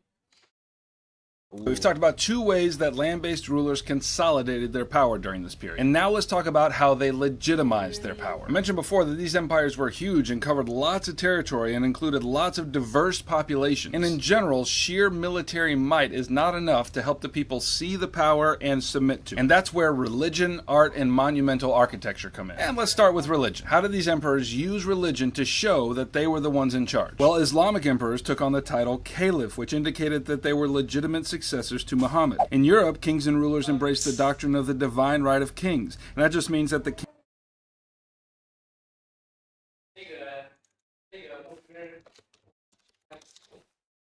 Changing the subtitle. king is God's man on earth and is therefore necessarily carrying out God's will in his actions. In the Songhai Empire in Africa, the rulers and nobles all converted to Islam. Now, all things being equal, religion in an empire can be a real unifying force and can really put the legitimacy of the power of the emperor on display. But sometimes religion can crack the whole thing apart. Over in Europe, the Protestant Reformation challenged the corrupt practices of the Catholic Church and led to a lasting split between Catholics and Protestants. So now European rulers had to decide whether their kingdom was going to be Catholic or Protestant, and as you can imagine, that led to some bitter disputes. Even so, the split actually contributed to the growth of Christianity because, as it turns out, when Christians live in different houses, they can actually think about something other than fighting. Another example of religious conflict is the Ottoman-Safavid conflict. Both of these neighboring empires were Catholics and Protestants. So now European conflict is the Ottoman-Safavids were Sunnis and the Safavids were Shia. Each considered the other heretics, and although they had many disputes over border territory, these conflicts were deeply religious too. Another way rulers legitimized their power was through art. Officials in China's Qin dynasty commissioned portraits of their emperors and high officials, and if you pass by those portraits enough, you're likely to start thinking to yourself, I think that guy's in charge. And in Europe, rulers took care to patronize artists as well. And a third way that rulers legitimized their power was through monumental architecture. Now, what does that even mean? Well, monumental architecture basically refers to these giant structures built by these emperors whose features far outstrip their functionality. For example, in the Mughal Empire, Shah Jahan commissioned the Taj Mahal to be built as a tomb for his wife. Now, what do you need to bury someone? Basically, you just need a box and a hole in the ground. So what's with all the extra here? Well, it sends a message. What message is that? Well, Shah Jahan wanted everyone to know who saw it that he was great and that he was in charge. Louis XIV also did this in France when he built a palace at Versailles. Again, nobody needs this size of palace and nobody needs this Taj Mahal. Oh, exactly how I thought. degree of beauty and ornamentation to live. But such a structure sends a message to the people. It has a way of legitimizing the power of the guy who lives there. Not to mention, Louis had all the nobility living right there with him, so he could keep tabs on exactly what they were doing. You could imagine how difficult it would be for any of the nobles to challenge him under those conditions. Alright, I reckon if You just hear the... swear I just heard a... like a... Huh. Okay. Never mind. you can cram all that into Great. Hello, I'm David Miliband, President. We're so close. Hey there, and welcome back to Heimlich's History. Now, if you've been following through all the videos for AP World History Unit 4, then we have finally got to the end of it, and we need to review the whole dang unit. So if you're ready, I'm ready. Let's get to it. Alright, now before we jump in, you should know that this unit review is part of a larger AP World History review packet. And in this review packet, you will find reviews for all units of AP World History. You'll find practice multiple choice questions for every unit, essential questions about the most important material in the curriculum, and 2 full AP style practice tests. I put a lot of hard work in it to make sure you get an A in your class and a 5 on your exam in May, so if you need some review help, I highly recommend going to get it. Link in the description below. Alright, Unit 4. The main theme of this unit is the transoceanic interconnections that occurred in the world from 1450 to 1750. Alright, if you have no idea what that means, let me try to strip all the AP speak off of it and spline it up real nice. This unit is all about the development and expansion of sea-based empires, also known as maritime empires. And the leading player in this new kind of empire was Europe, and that's kind of a big deal because up to this point in world history, Europe is kind of behind everybody. Bro, do you watch this with me? Yeah, you know?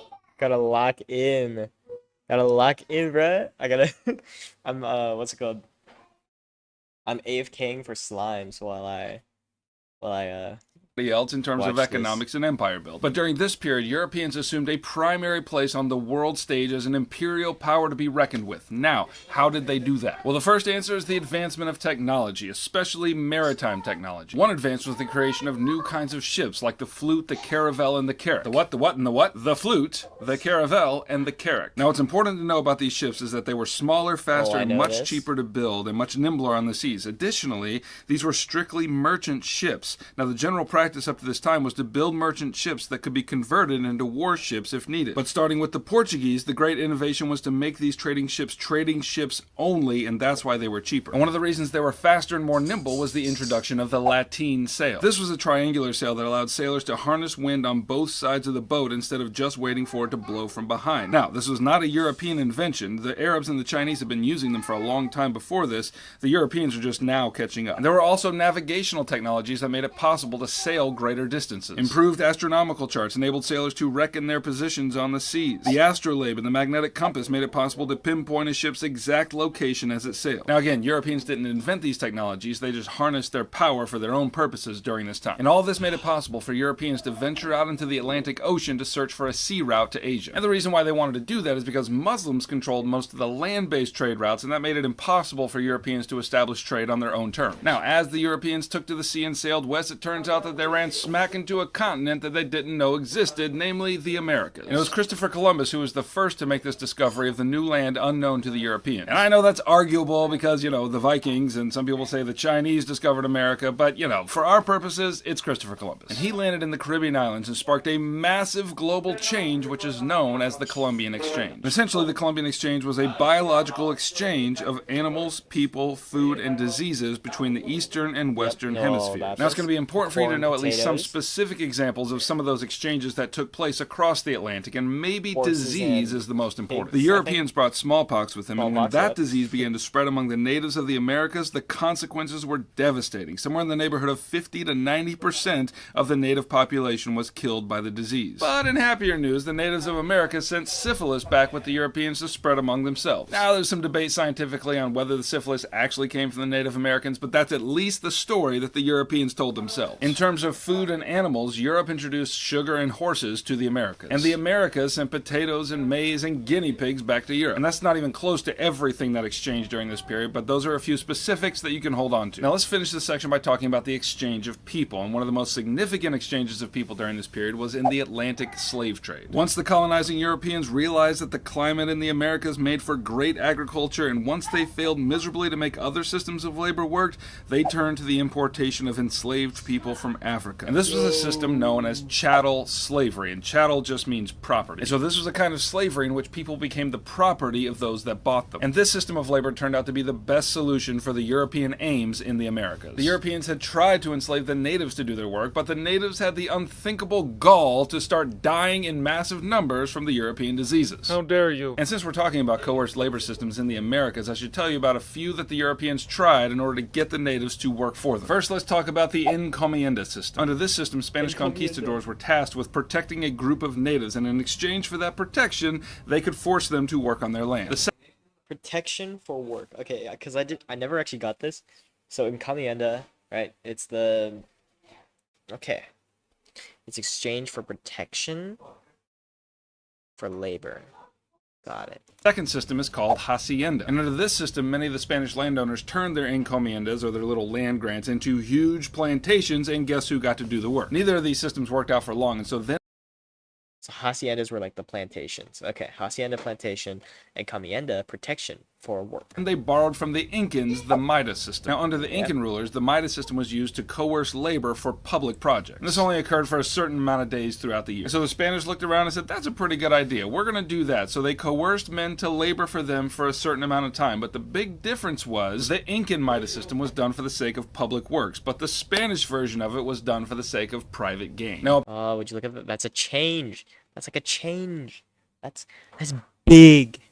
upon the North American continent, the British used a system of labor called indentured servitude. But those servants were only bound to work for 7 years, and after that they were free to go, and they had the annoying habit of actually going free after their indenture was up. How dare you? So the importation of people from Africa solved all these problems for the colonists. These Africans were property for life, and because they had mingled with the larger Afro-Eurasian continent system for millennia, they weren't as susceptible to European diseases. And later there will come a reckoning for such violations of human nature, but not yet. Alright, let's talk economics for a hot minute. One of the major effects of the linking of the Eastern and the Western hemispheres during this time was a new global economy. So let's talk about the economic system itself first, and then we'll talk about the kind of imperial expansion that grew out of that economic system. So the economic system you need to know for this unit is mercantilism. This was the dominant economic system in Europe during this period, and I've explained more.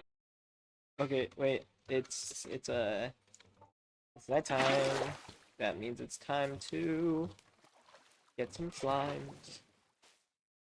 I need to get my pillar back.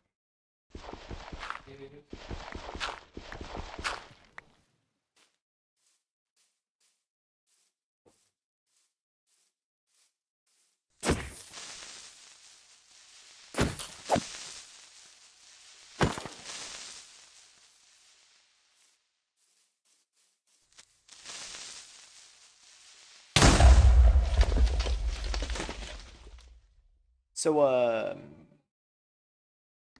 how did that happen? Okay, so that's a little bit of a problem. We're gonna have to actually, like, lock in for this part, because I did not think I'd actually die from that. I mean, it's hard mode, that kind of makes sense. Render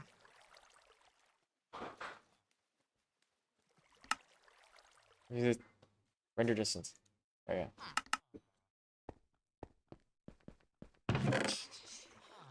We will get this off real quick. We'll bring some cobblestone back. Food here. Take that. Right. Off we go. I don't actually know the exact coordinates I died at. I probably should have marked my codes. Oh, why is there so many skeletons?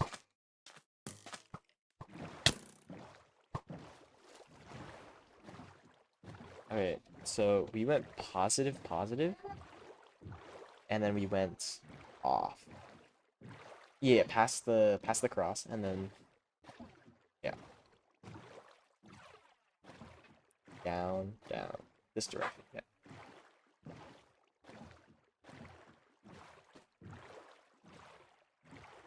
All right, while we're going at this, we can look over the.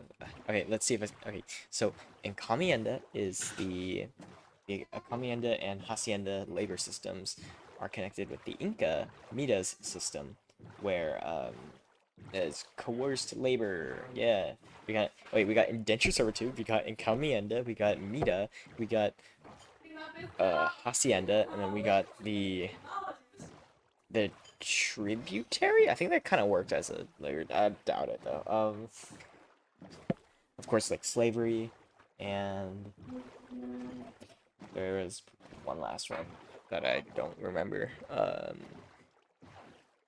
Slavery and indentured servitude. I don't know if I already said that. Those are the labor systems, right? I guess like I didn't really figure that out very well. It's all right though. We fall.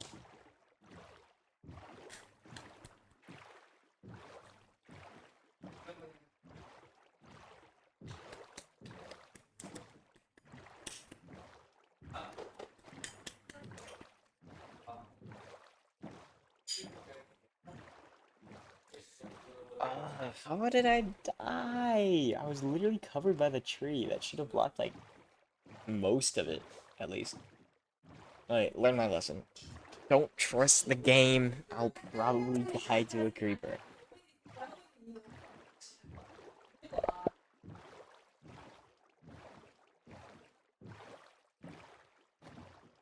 So I died at like 7:15.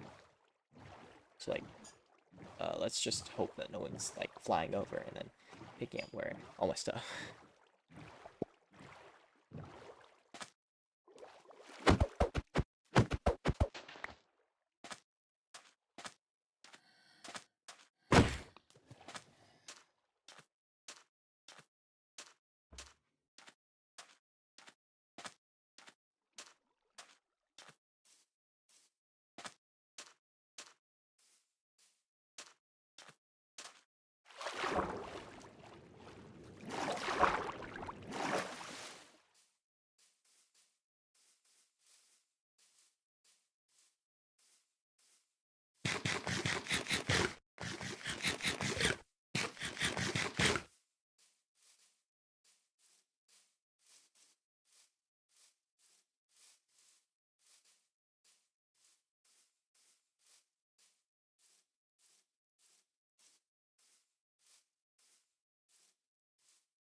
So our goal is to get to the cross structure and then continue going that way.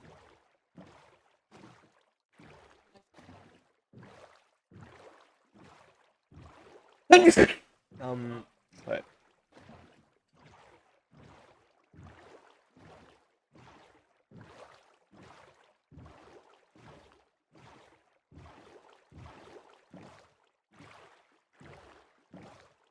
Nope, yep, that's fine.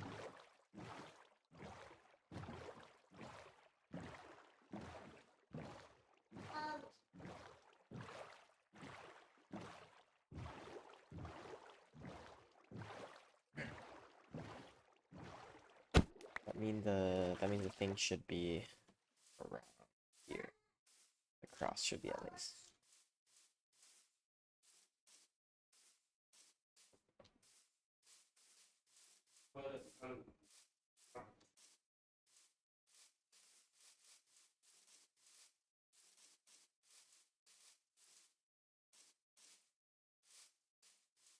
What? Okay, I'm not sure if I'm actually in the right spot here.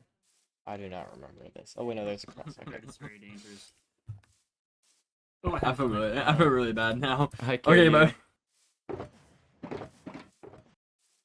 No. That was my helmet, I think, right? You just not see me?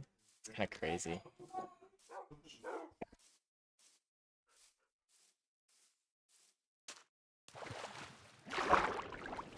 I'm out of hunger. This is kind of bad.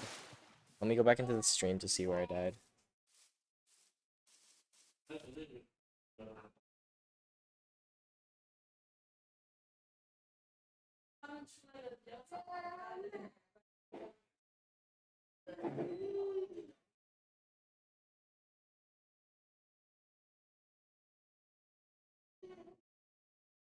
Yep, so we went to the left of here. Oh dang, I'm out of hunger.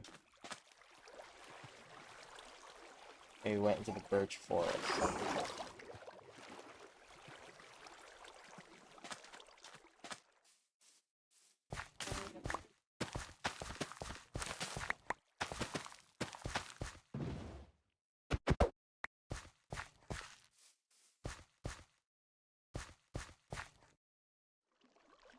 One piece of bread, let's go. These carrots are good. Carrots are good. They last for a while.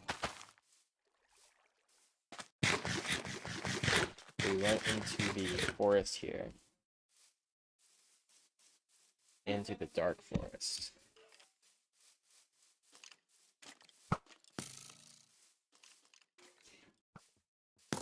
That's not fun.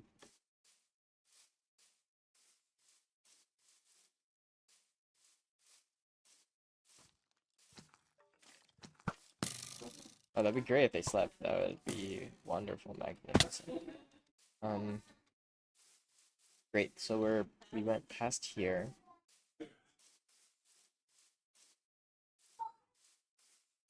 Where did we?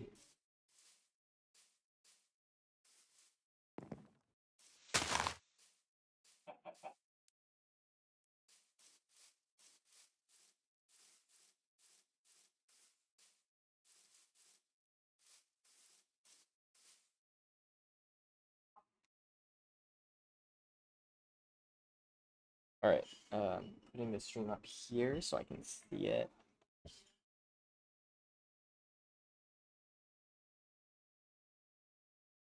But yeah, I went into the dark forest. Went around here. I do not remember this thing. What is this? What?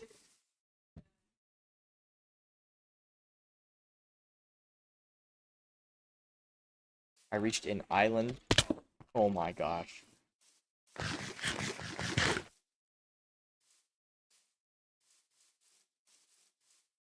I reached an island and then I swam off. This island right here. Let me check it. Yep, I was exiting the dark forest. It looks like I'm exiting the dark forest. Oh my gosh. Right here. Right. Yep.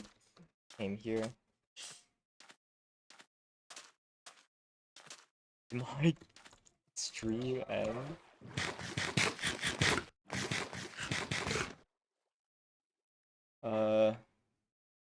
Why did it cut out? Wait, let me hop back to the stream thing again. It closed out on me. This is bad. Where did I travel in the ocean? That's just the real question.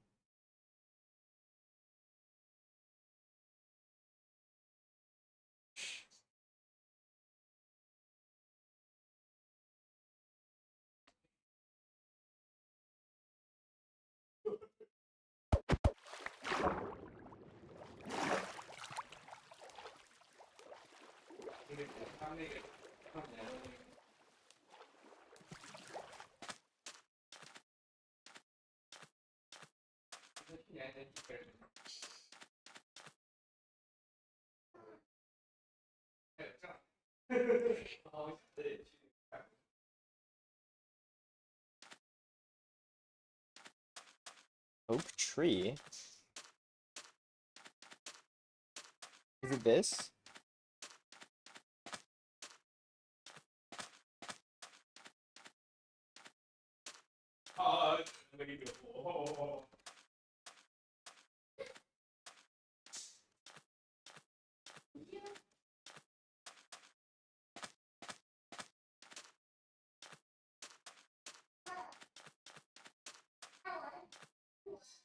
Oh my gosh, where am I?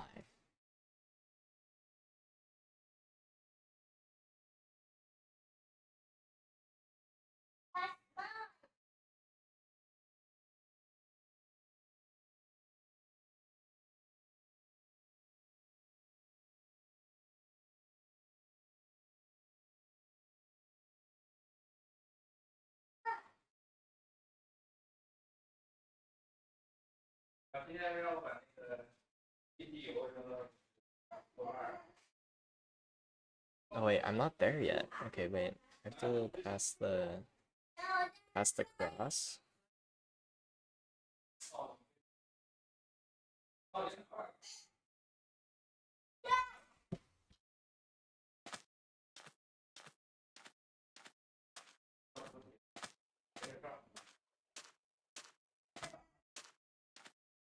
And just traveled straight in this direction. Okay.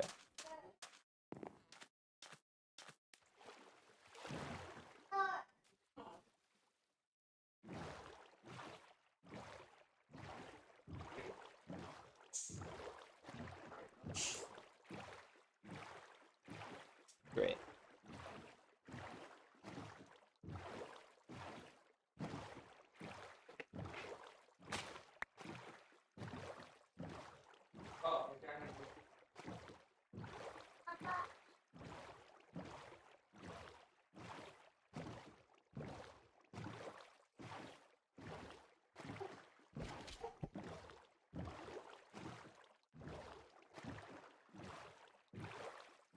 Great.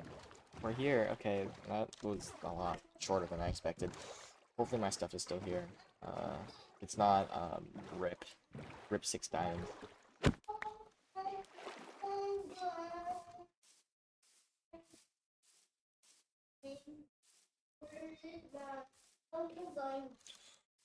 Oh my god, thank goodness.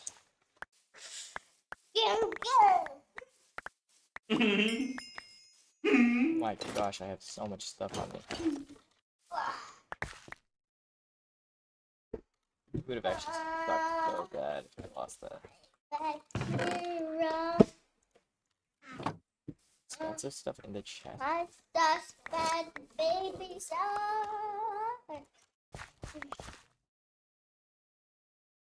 Thank goodness, okay.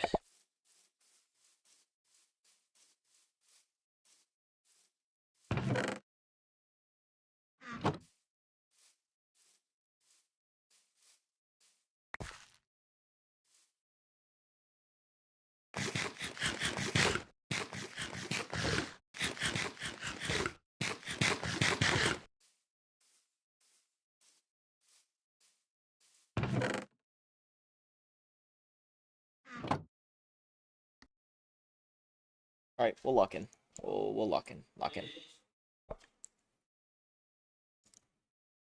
More about it in other videos, but really what you need to know for our purposes in this unit review is this, that in a mercantilist mindset, there was only a fixed amount of wealth in the world. Like if you could somehow gather up all the gold and silver in the world and put it in a big pile, well, that's the amount of wealth that's in the world, sitting right in front of you in that pile. And by the way, that's how they measured wealth in mercantilist economies, gold and silver. And I always think about it like a pie. If you really believe that only one pie exists in the world and you want a bigger slice of that pie, that means necessarily that somebody else has to have a smaller slice of that pie. But the problem is this, in pie world, nobody wants a small piece of the pie. Everybody wants all the pie. And so as you can imagine, this system led to some intense rivalries among the European powers. What's that you say? Competition between mercantilist states? What a perfect time to talk about European establishment of colonies around the world. Mercantilism and colonial establishments are connected for the following reason. If a country wanted gold and silver coming in, which is to say wanted a bigger slice of the world pie, that means they had to have exports going out. And if they're going to export goods to other places, that means they have to have metric buttloads of raw materials in order to make those things to export. Where are they going to get all those raw materials? Well, colonies. The Portuguese were the first to establish an empire for the sake of trade, but they did it a little differently than those who came after them. Instead of claiming huge portions of land, they merely set up what's called a trading post empire all along the African coast. And as a result of this, the Portuguese soon became a major player in the Indian Ocean trade network. But eventually, the Portuguese did establish more than trading posts, and the most significant example of this is their colony in Brazil. Now, not to be outdone by the Portuguese, the French and the British and the Dutch and the Spanish all rushed out to establish empires in the Americas. And the details of these overseas empires aren't as important, but what is important to know is that these colonies existed to serve the mother country. And that is the mercantilist mindset. Now I should mention here who is paying for all of this exploration and colonization. Well, in general, it was the states who were paying for it. But the British and the Dutch innovated on this count and created a new way to fund these ventures, namely joint stock companies. This was a way to fund exploration among private investors who shared the financial burden of that exploration and colonization among themselves. And the reason why they would take such a risk is because if the mission succeeded, then they would share in the fabulous wealth of the colonies. Now, the last thing I'll mention is the social changes that occurred when the Eastern and the Western hemispheres were united. And there were upsets all over the world to social hierarchies, but maybe the most significant change in social hierarchy was in the Americas. With the introduction of Europeans into the Americas, a completely new social hierarchy was established. It's called the casta system, and it was a new way of organizing the layers of society based on ancestry and race. At the top of the system were the peninsulares, which were those who were born in Europe. Below them were the criollos, or the Creoles, which were Europeans, but like B-grade Europeans because they were born in the Americas. Below both of them were the castas, which was a cascading mashup of natives and Africans. With the castas, a further hierarchy was established. First was the mestizos, who were of mixed European and indigenous ancestry. Second were the mulattoes, which were the mixed European and African ancestry. Third were the zambos, which were the mixed indigenous and African ancestry folks. And at the bottom of all were the indigenous people and the African people themselves. Okay, so that's what you need to know for Unit 4 of AP World History. Now, I've gone very quickly over a lot of information, and in some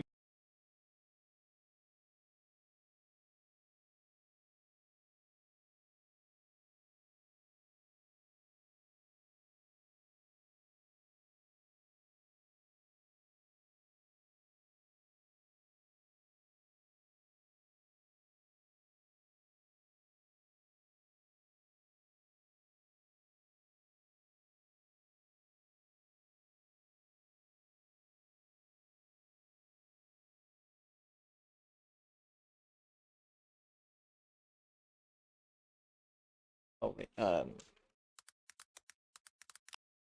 forced labor systems. Okay.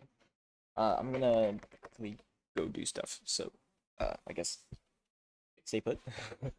I explore goes to France. I don't remember this guy.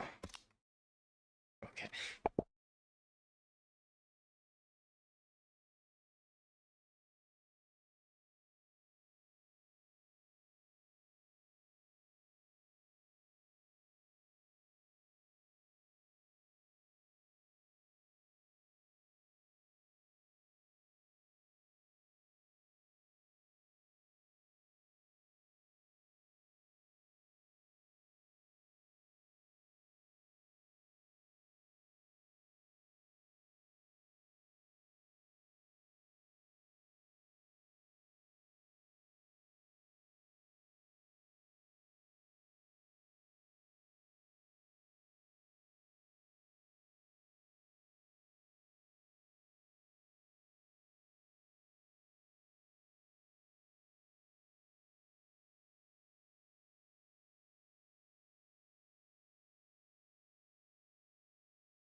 Okay. Reason on the inside. Okay, so let's start building. I made a little platform here at the center, and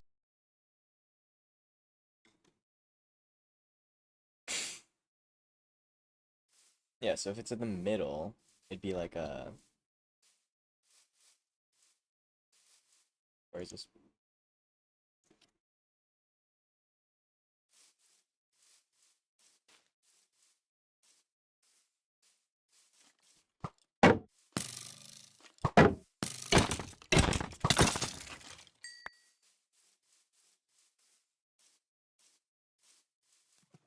One,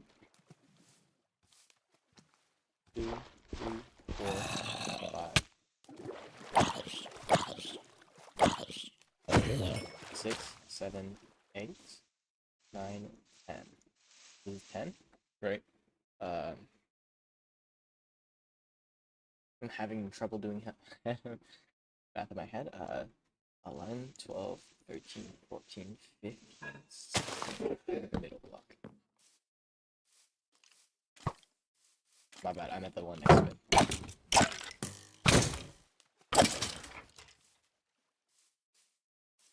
This one. If I count this way, it'll be 16. 1, 2, 3, 4, 5, 6, 7, 8, 9, 10, 11, 12, 13, 14, 15, 16. Great. That means we can count 1, 2, 3, 4, 5, 6, 7, 8, 9, 10, 11, 12, 13, 14, 15, 16.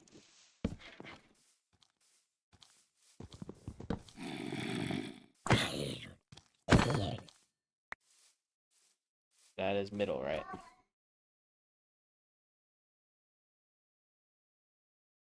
That is the middle.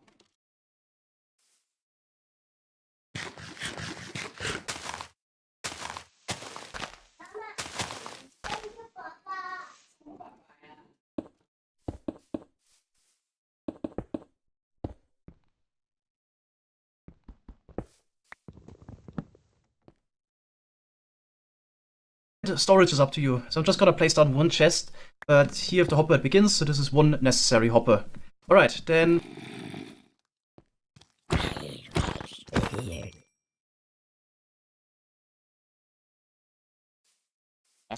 After I build a little bit of this, I will just like fully like spend the rest of the day on reviewing, and then I will just close the stream because I'm actually getting a little tired. Fun fact, I want to get good sleep in today. That's one of the goals. Not normally a sleep person, but it is what it is.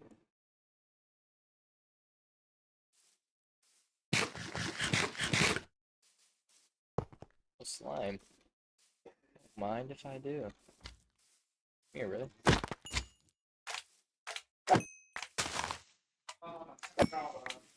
Nice. 5 ingots.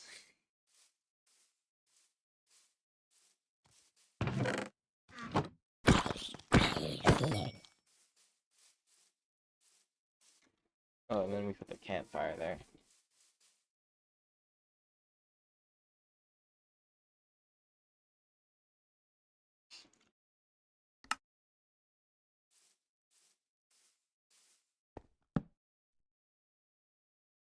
Put your campfire on top of that, and then go out 3 blocks to each side.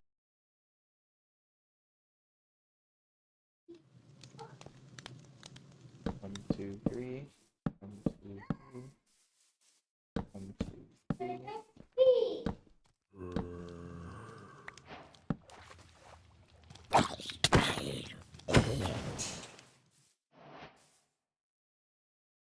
Right, like this, and fill in a platform.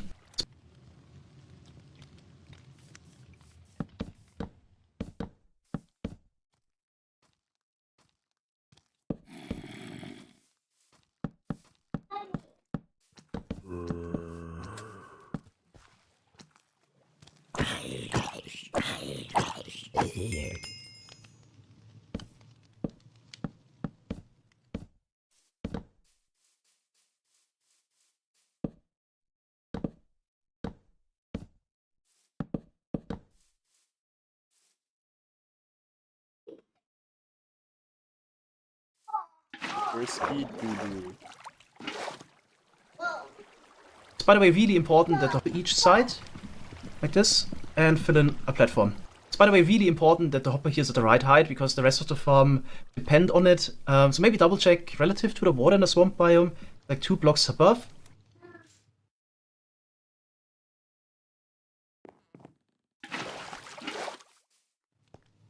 Yikes. Why do you have to mention it now? So like, he's here. Depend on it. He's looking straight at it. Okay. That's 2 blocks down.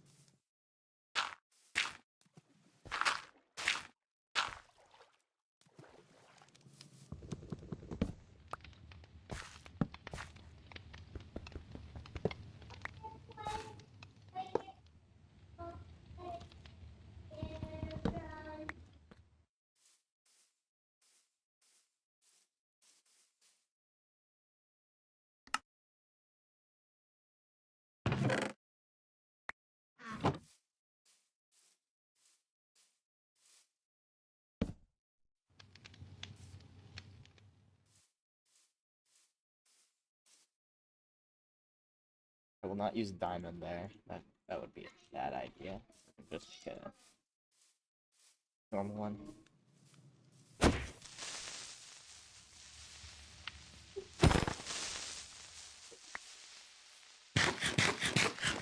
feel like it's rotten flesh. I'm gonna run out of food soon. So might be good.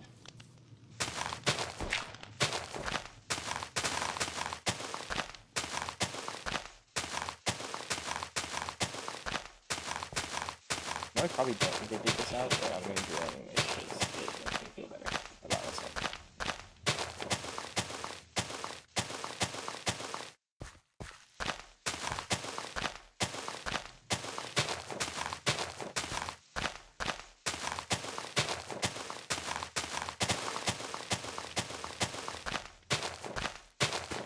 And then after this, I will put in.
So maybe double check relative to the water in the swamp biome, like 2 blocks above. But also you can open your F3 menu, look at the hopper, target block 64. Make sure you have that. Okay, so it should look like this. Next we're gonna place a ring of blocks around, like that here. Gonna place down a fence gate on top of the campfire. Open fence gate around the campfire.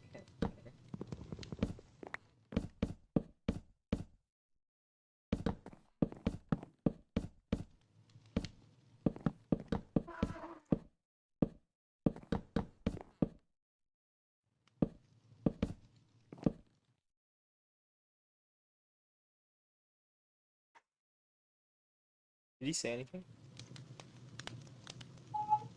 No.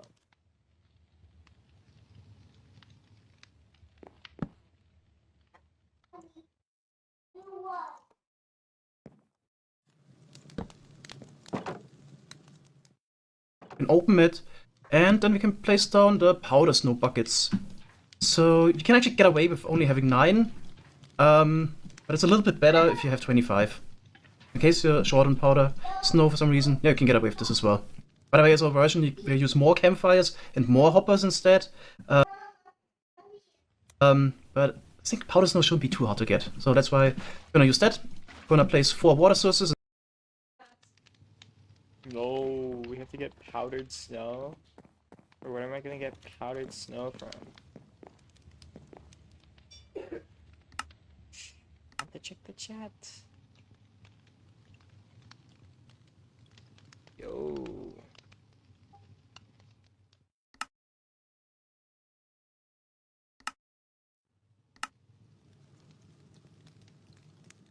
Yo.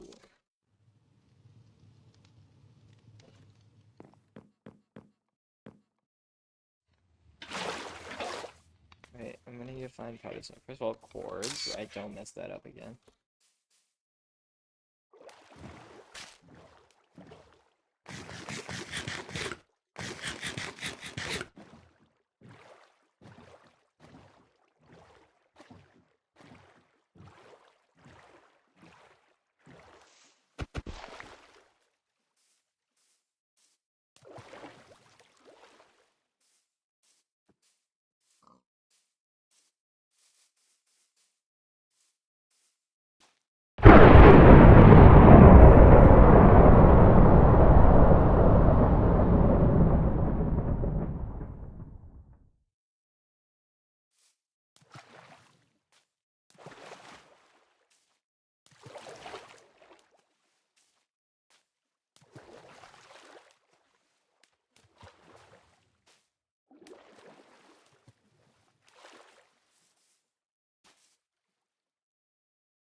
Okay, I don't have any shears apparently.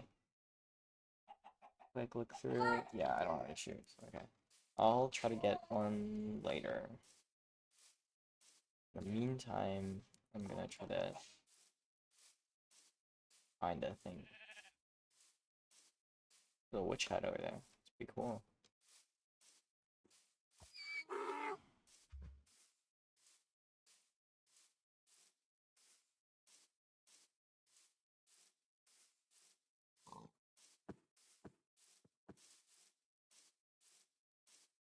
It's a big mountain.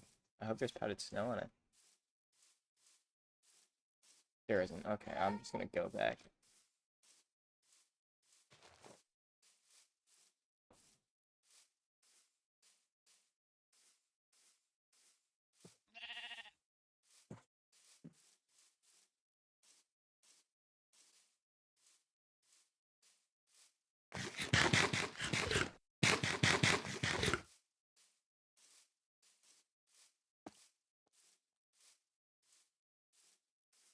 Disturbing.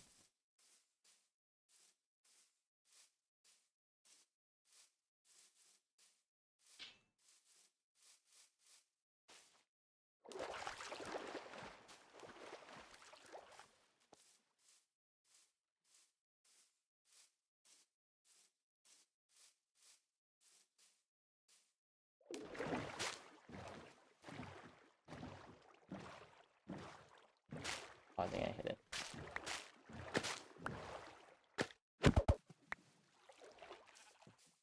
Frog. But a taiga? Could it be a snowy taiga?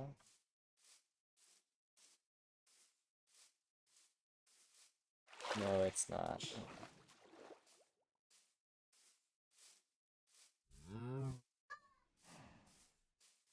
Wait, there is snow. Okay, wait. I doubt powdered snow will be here, but you never know.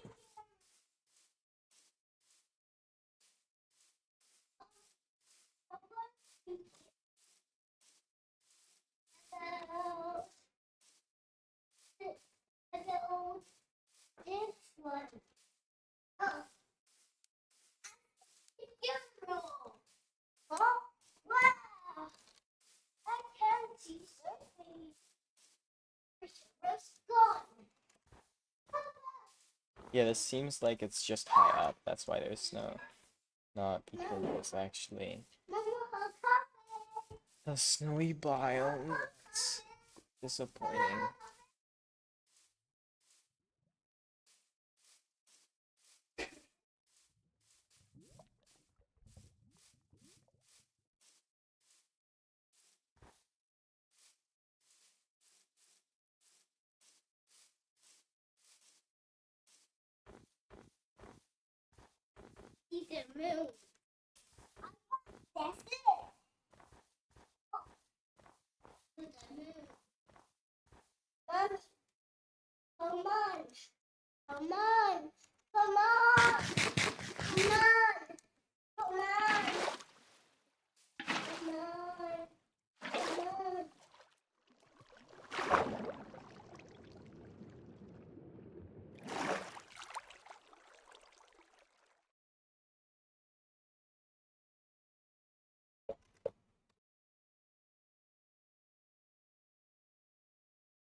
Great, thanks for responding, everybody. That's so nice of you.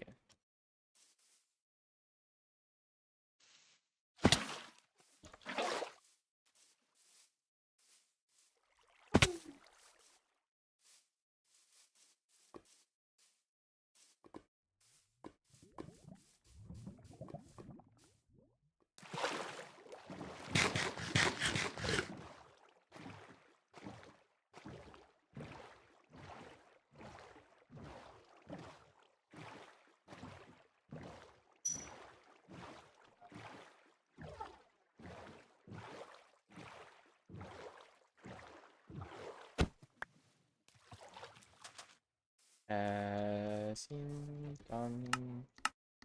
Right, turn off keybinds because I'm actually not supposed to turn, like, speak on this, apparently.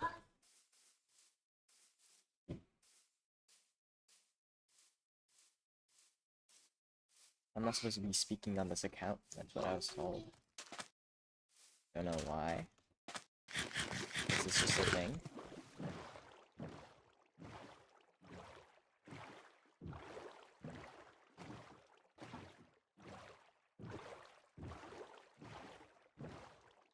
We'll head back to that town. I feel like people were doing stuff there. Maybe I can go intercept them. That's one of them.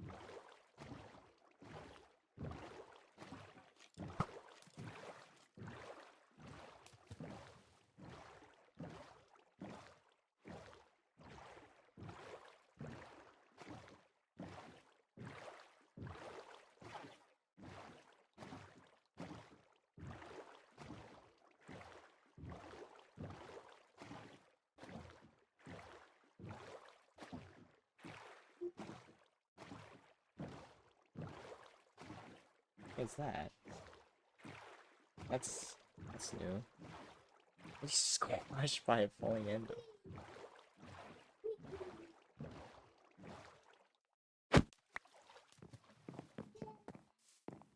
Hello. This place. Crazy bird. What was I looking for? I was looking for something.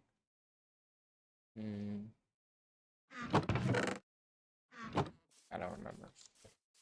I will pay him all my gold to take these 2 ingots and smelt them here. I will also give him a bunch of oaks planks, so he can make up for that missing coal. I just want shears.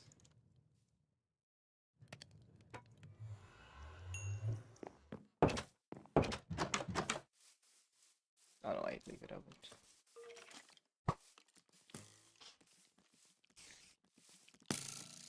Okay, this is actually really close to spawn. I could probably just head through the...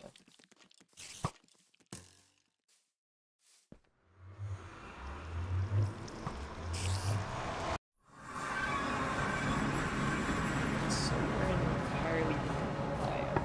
Great. I will not hesitate to take this, though. This stuff is good.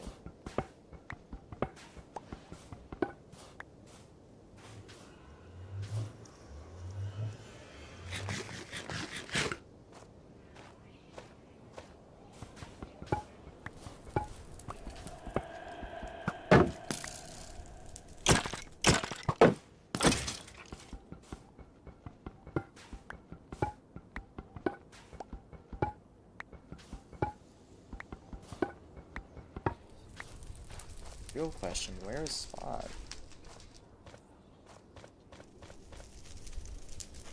If I remember, Spawn was in a basalt delta. Would that be it?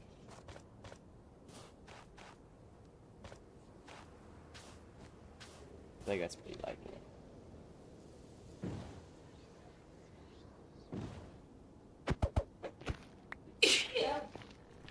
We can head in here, just...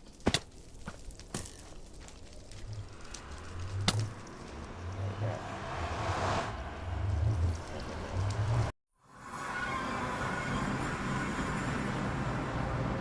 Yep, we're back in the spawn area.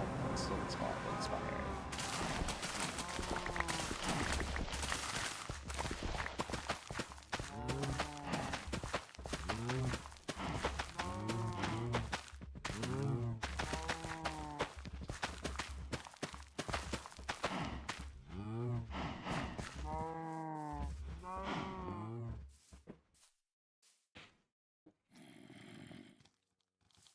Yikes. So there's a horde after me.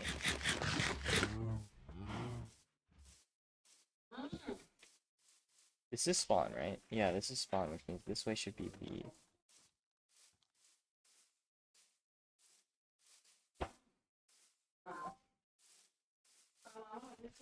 Thanks.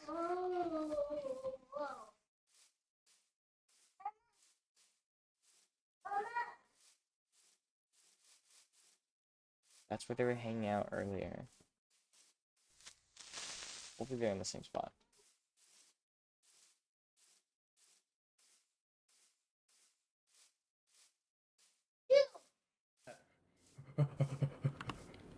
What's the durability on this? Why is it 1?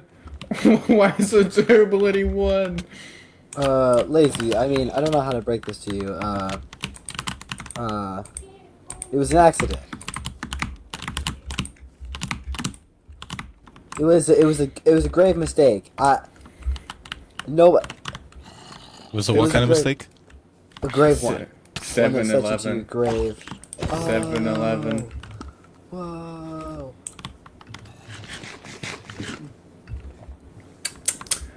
Wow. Battle pickaxe. Zenith's at 1.5 bars, by the way. Show them all. What's happening to poor Zenith?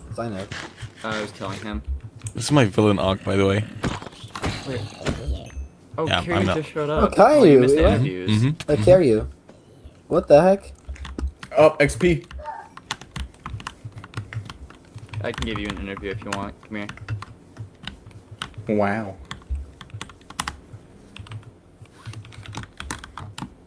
Holy crap, it's purple guy. Wait, is purple here too? Oh no, not yet. Purple guy. Alright. You know how to sit, right? Is there another zombie? There's more! It's literally a zombie apocalypse. What is this? Yeah, this happens.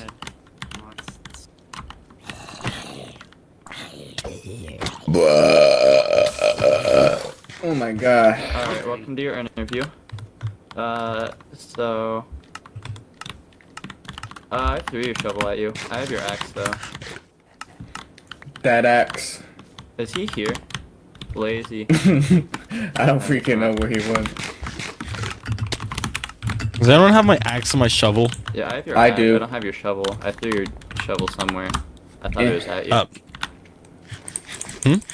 I thought I threw your shovel at you, but I guess not. Anyway. Oh, thank you. I don't want that. Welcome to your interview. Today, I'm gonna interview... Oh, hold on, I gotta... Is that my shovel? Oh, no. Oh, you What? still want to do this? Is it... Oh, he healed. You Okay, still want to do this?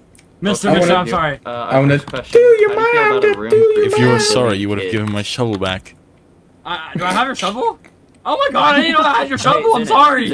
Zenith. He's lying, get him. No, I really didn't know. I really didn't know. Tim and you die. Sorry about that. We can continue the interview now. How do you feel about a room for 10 billion kids? Get him.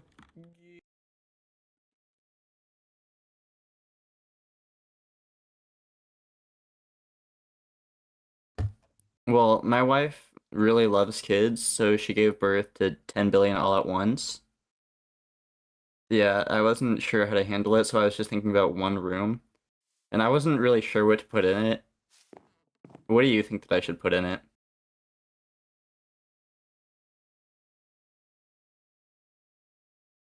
Well, one big bed that's only gonna fit one child. Like massive, but I don't know if that would fit the room. Maybe I'd have to expand it, throw Thor's hammer. Make the ceiling bigger? I think that works. I've seen That that fits done 10 before. billion? Oh yeah. Well, what if there were like sleep pods, like really comfortable sleep pods, and they had like an elevator to reach the sleep pods, but then I have the whole bottom floor. I don't know. Yeah, like Alien. I don't know what I'd put on the bottom floor. Yeah, 10 billion, not 10 million.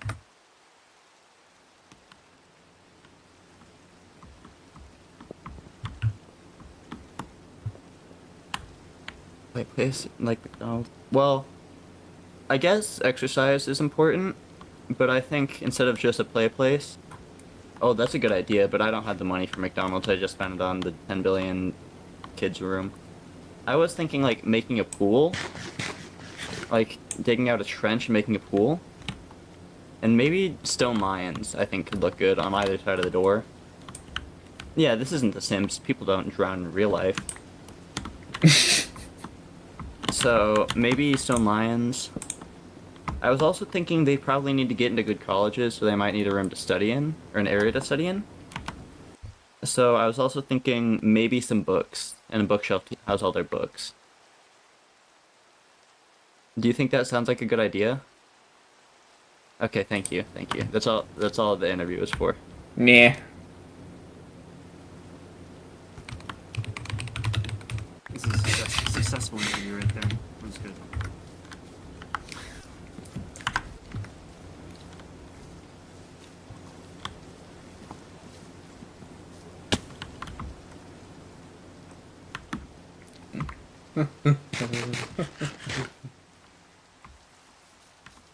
I need powdered snow.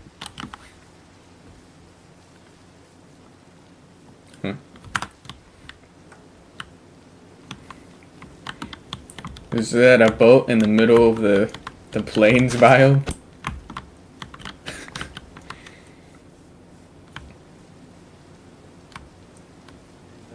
The something. There's a dude over there. I gotta go. Oh my god, it's purple guy. Whoa, is that the real purple man's 28? Of course. Purple guy. Sorry, I was talking to Fox. I was gonna get him stuff. I cannot hear out of my left ear. It's kind of sad. Not that my headphones are broken. I legit cannot hear out of my left ear. That means you need to get a new ear, bro. You're so right. I didn't even think about that. Actually, do I have ears? Do I have ears, guys? That might be your first problem. I don't see any. Yeah. Anybody else see any ears? I mean, I'm a pizza. I shouldn't really have eyes, but I don't see any ears on him.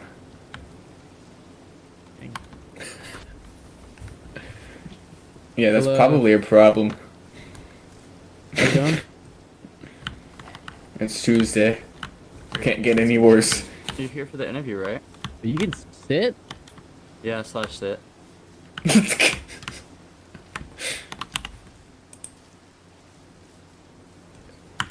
Who that boy, who him is?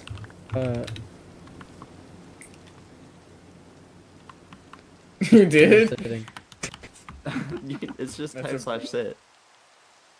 Oh, alright. How do you spell sit? Just staring at me.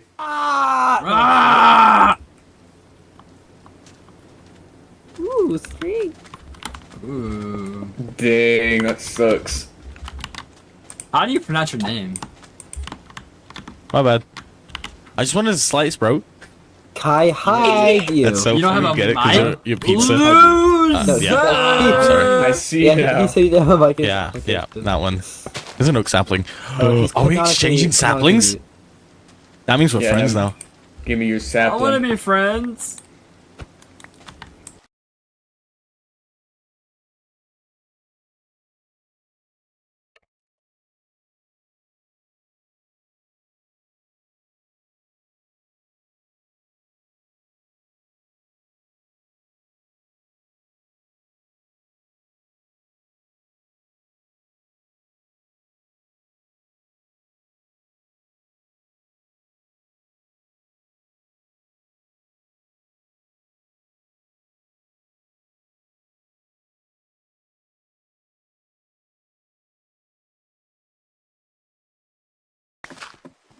Ladder right here. No, no, no. You can look at my mouth house through this ladder. Oh, hi there. We weren't planning anything. Nothing at all. What is Ignore this? yeah. Holy crap, I'm out of here. This is my Delete me. moles. Holy gonna eat me. moly. I can't Get see it, the anything. horse is here. Okay, guys, I'm getting off. Is this That's a fine. basement No, No. this is his second mole's house. Bye. to keep the kids in? Did the other Hello? Guys. Yeah, update him on the He has just two lore. moles. Why? I have a mole and my mole has a mole. What's up? Why? And also, both moles What- have a hidden. What's up with that skin? Wait, What do you- what? What's up with your skin? Why do you still look like that? You come up here. Because I was too lazy to change it. I want to see. I'm the skin. lazy. Hang on. Wait, I want to see your. And I had the dedication to You do put- this. Show me. You put What's wrong on, with the you arms, put on though? the wrong. Yeah, it's slim. It's a slim skin. Why would you want to be slim skin? I mean, I have. Because that was I used another skin as reference. Ah, Yeah, exactly. You have those that weird was also slender fun. I have arms. a slim skin. Pretty slim. And you too. Slender arms. Just easier for people Oh. to eat or draw it. And it's nice I didn't even slender notice. arms. I've got nice Well, slender I also sleek have arms. nice gear. So you have nice gear? I don't think so. You're right. Your ear is bright Well, orange on my screen, probably- which you is probably do. beautiful. That's beside the point. Is he in a monologue or something? Is he going insane already? Is somebody Biscuit, you should monologuing join right the now? orange game. What? Hey guys, it's me, Biscuit, and as you guys can tell, I'm going insane. Excuse me. Excuse me, I'm going insane. Whoa there. Whoa. Whoa, whoa, whoa, whoa. You Whoa, want whoa, to whoa, do that? whoa, You whoa. want to do that? That's my skin you're wearing right there. Is that a banner? I will should copyright join the claim orange you. I will copyright How claim do I you. join the orange gang? For what? That's my skin. The Oh, orangutan live to gang. 107 deaths. That's fun.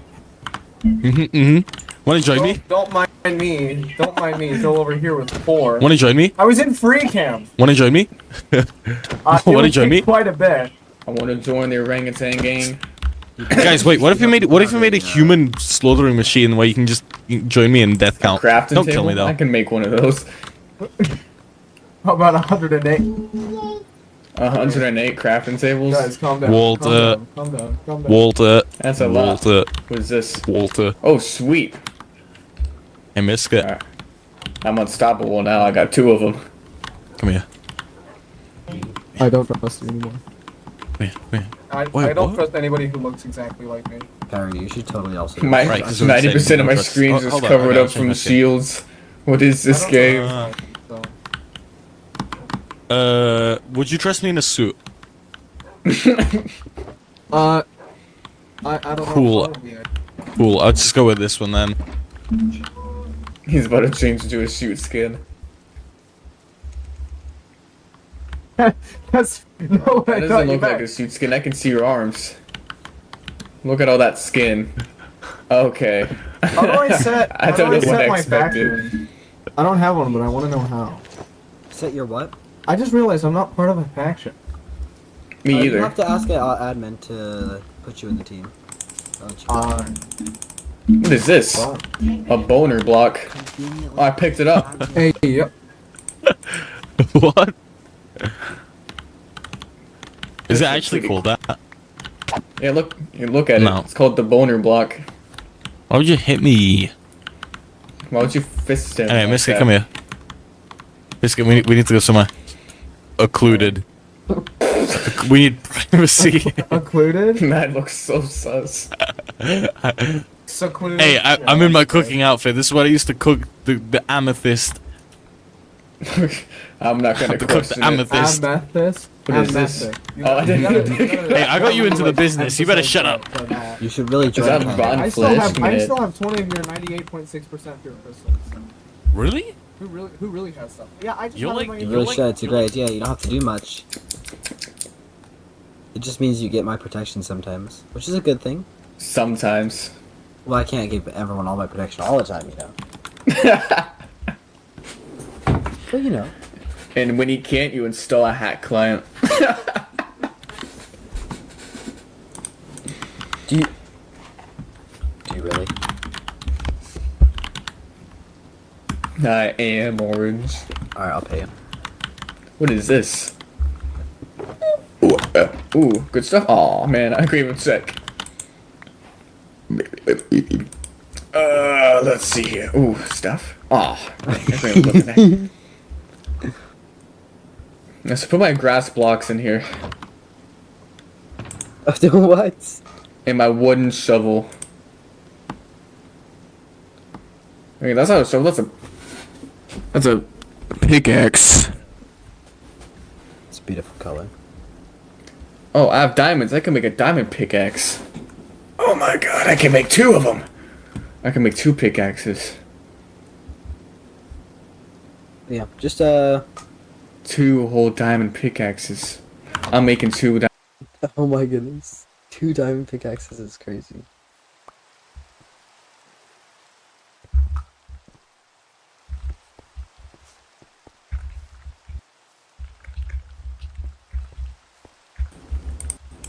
Two whole diamond pickaxes.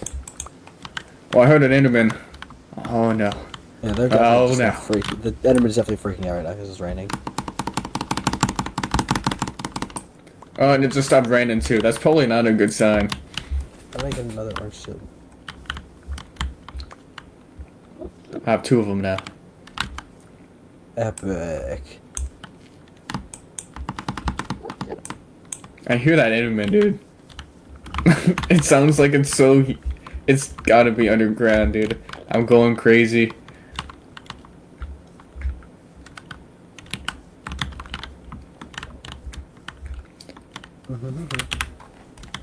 Oh, wow. Well. Oh shoot, it's Miskit. Hi. I mean, Miskit, you should really join Orange Gang.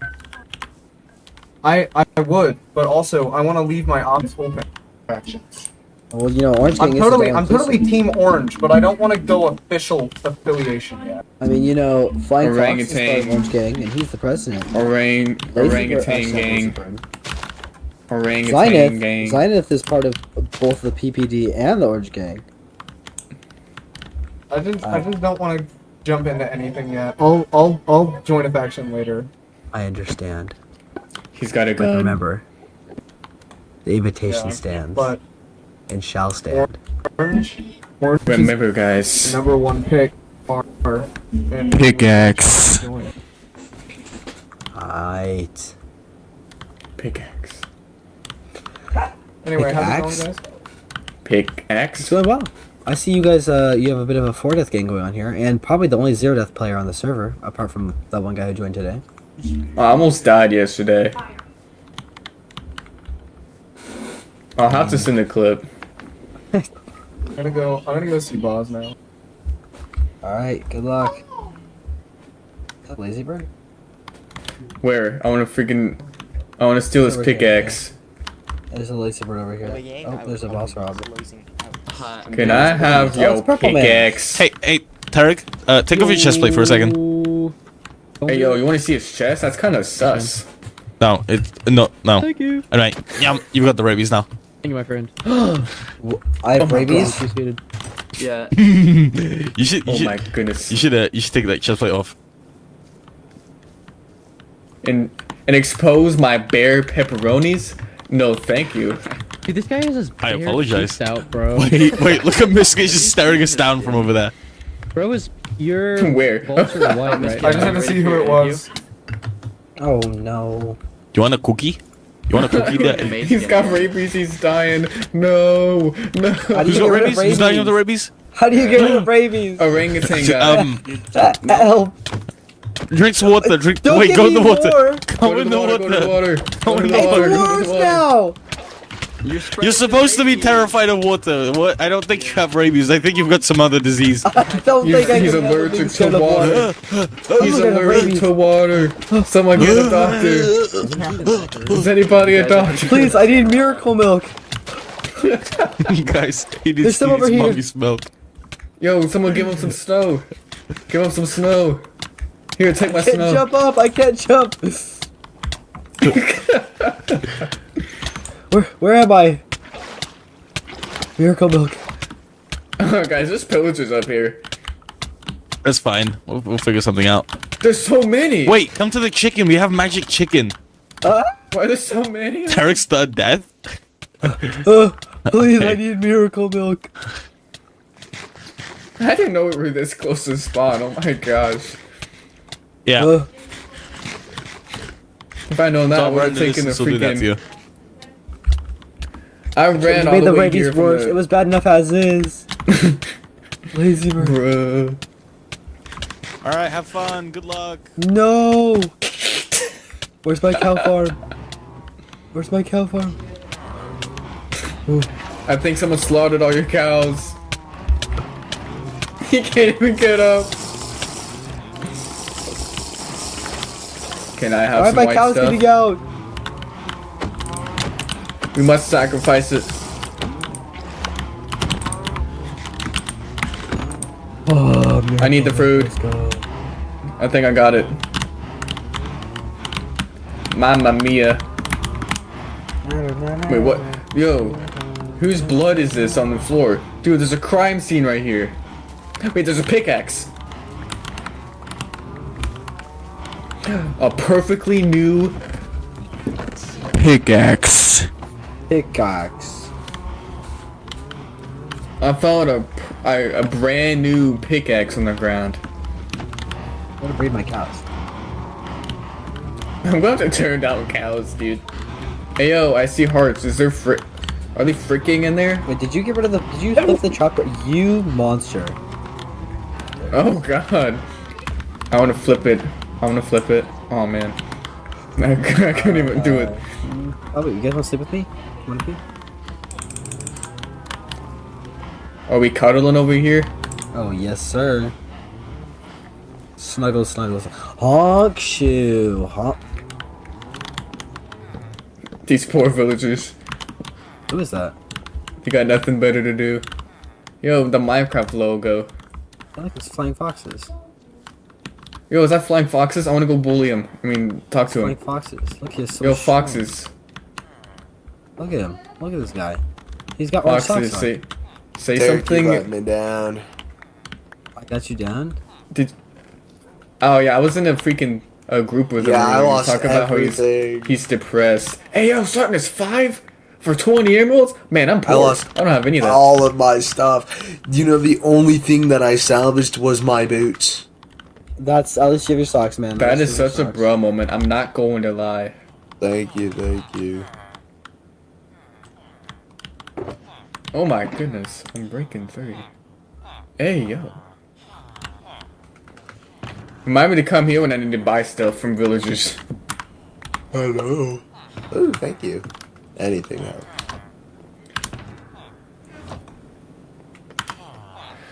Oh. How did you die? How did you lose it all?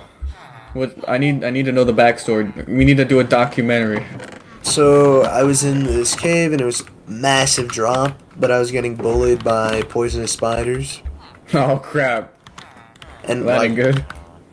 No, and they started bullying me, and I tried to save myself by placing blocks, but it didn't help because I was on half a heart, so that single block just like, and my body just popped. Bruh. And I kept trying to go back, and at one point I did go back, but I was only able to pick up my boots, so by the time I went back, everything despawned except for my boots. That's pretty not epic, I'm not going to lie with you. I know. Right, so we're gonna be ending stream. So, quick question, can I have, this stone sword and this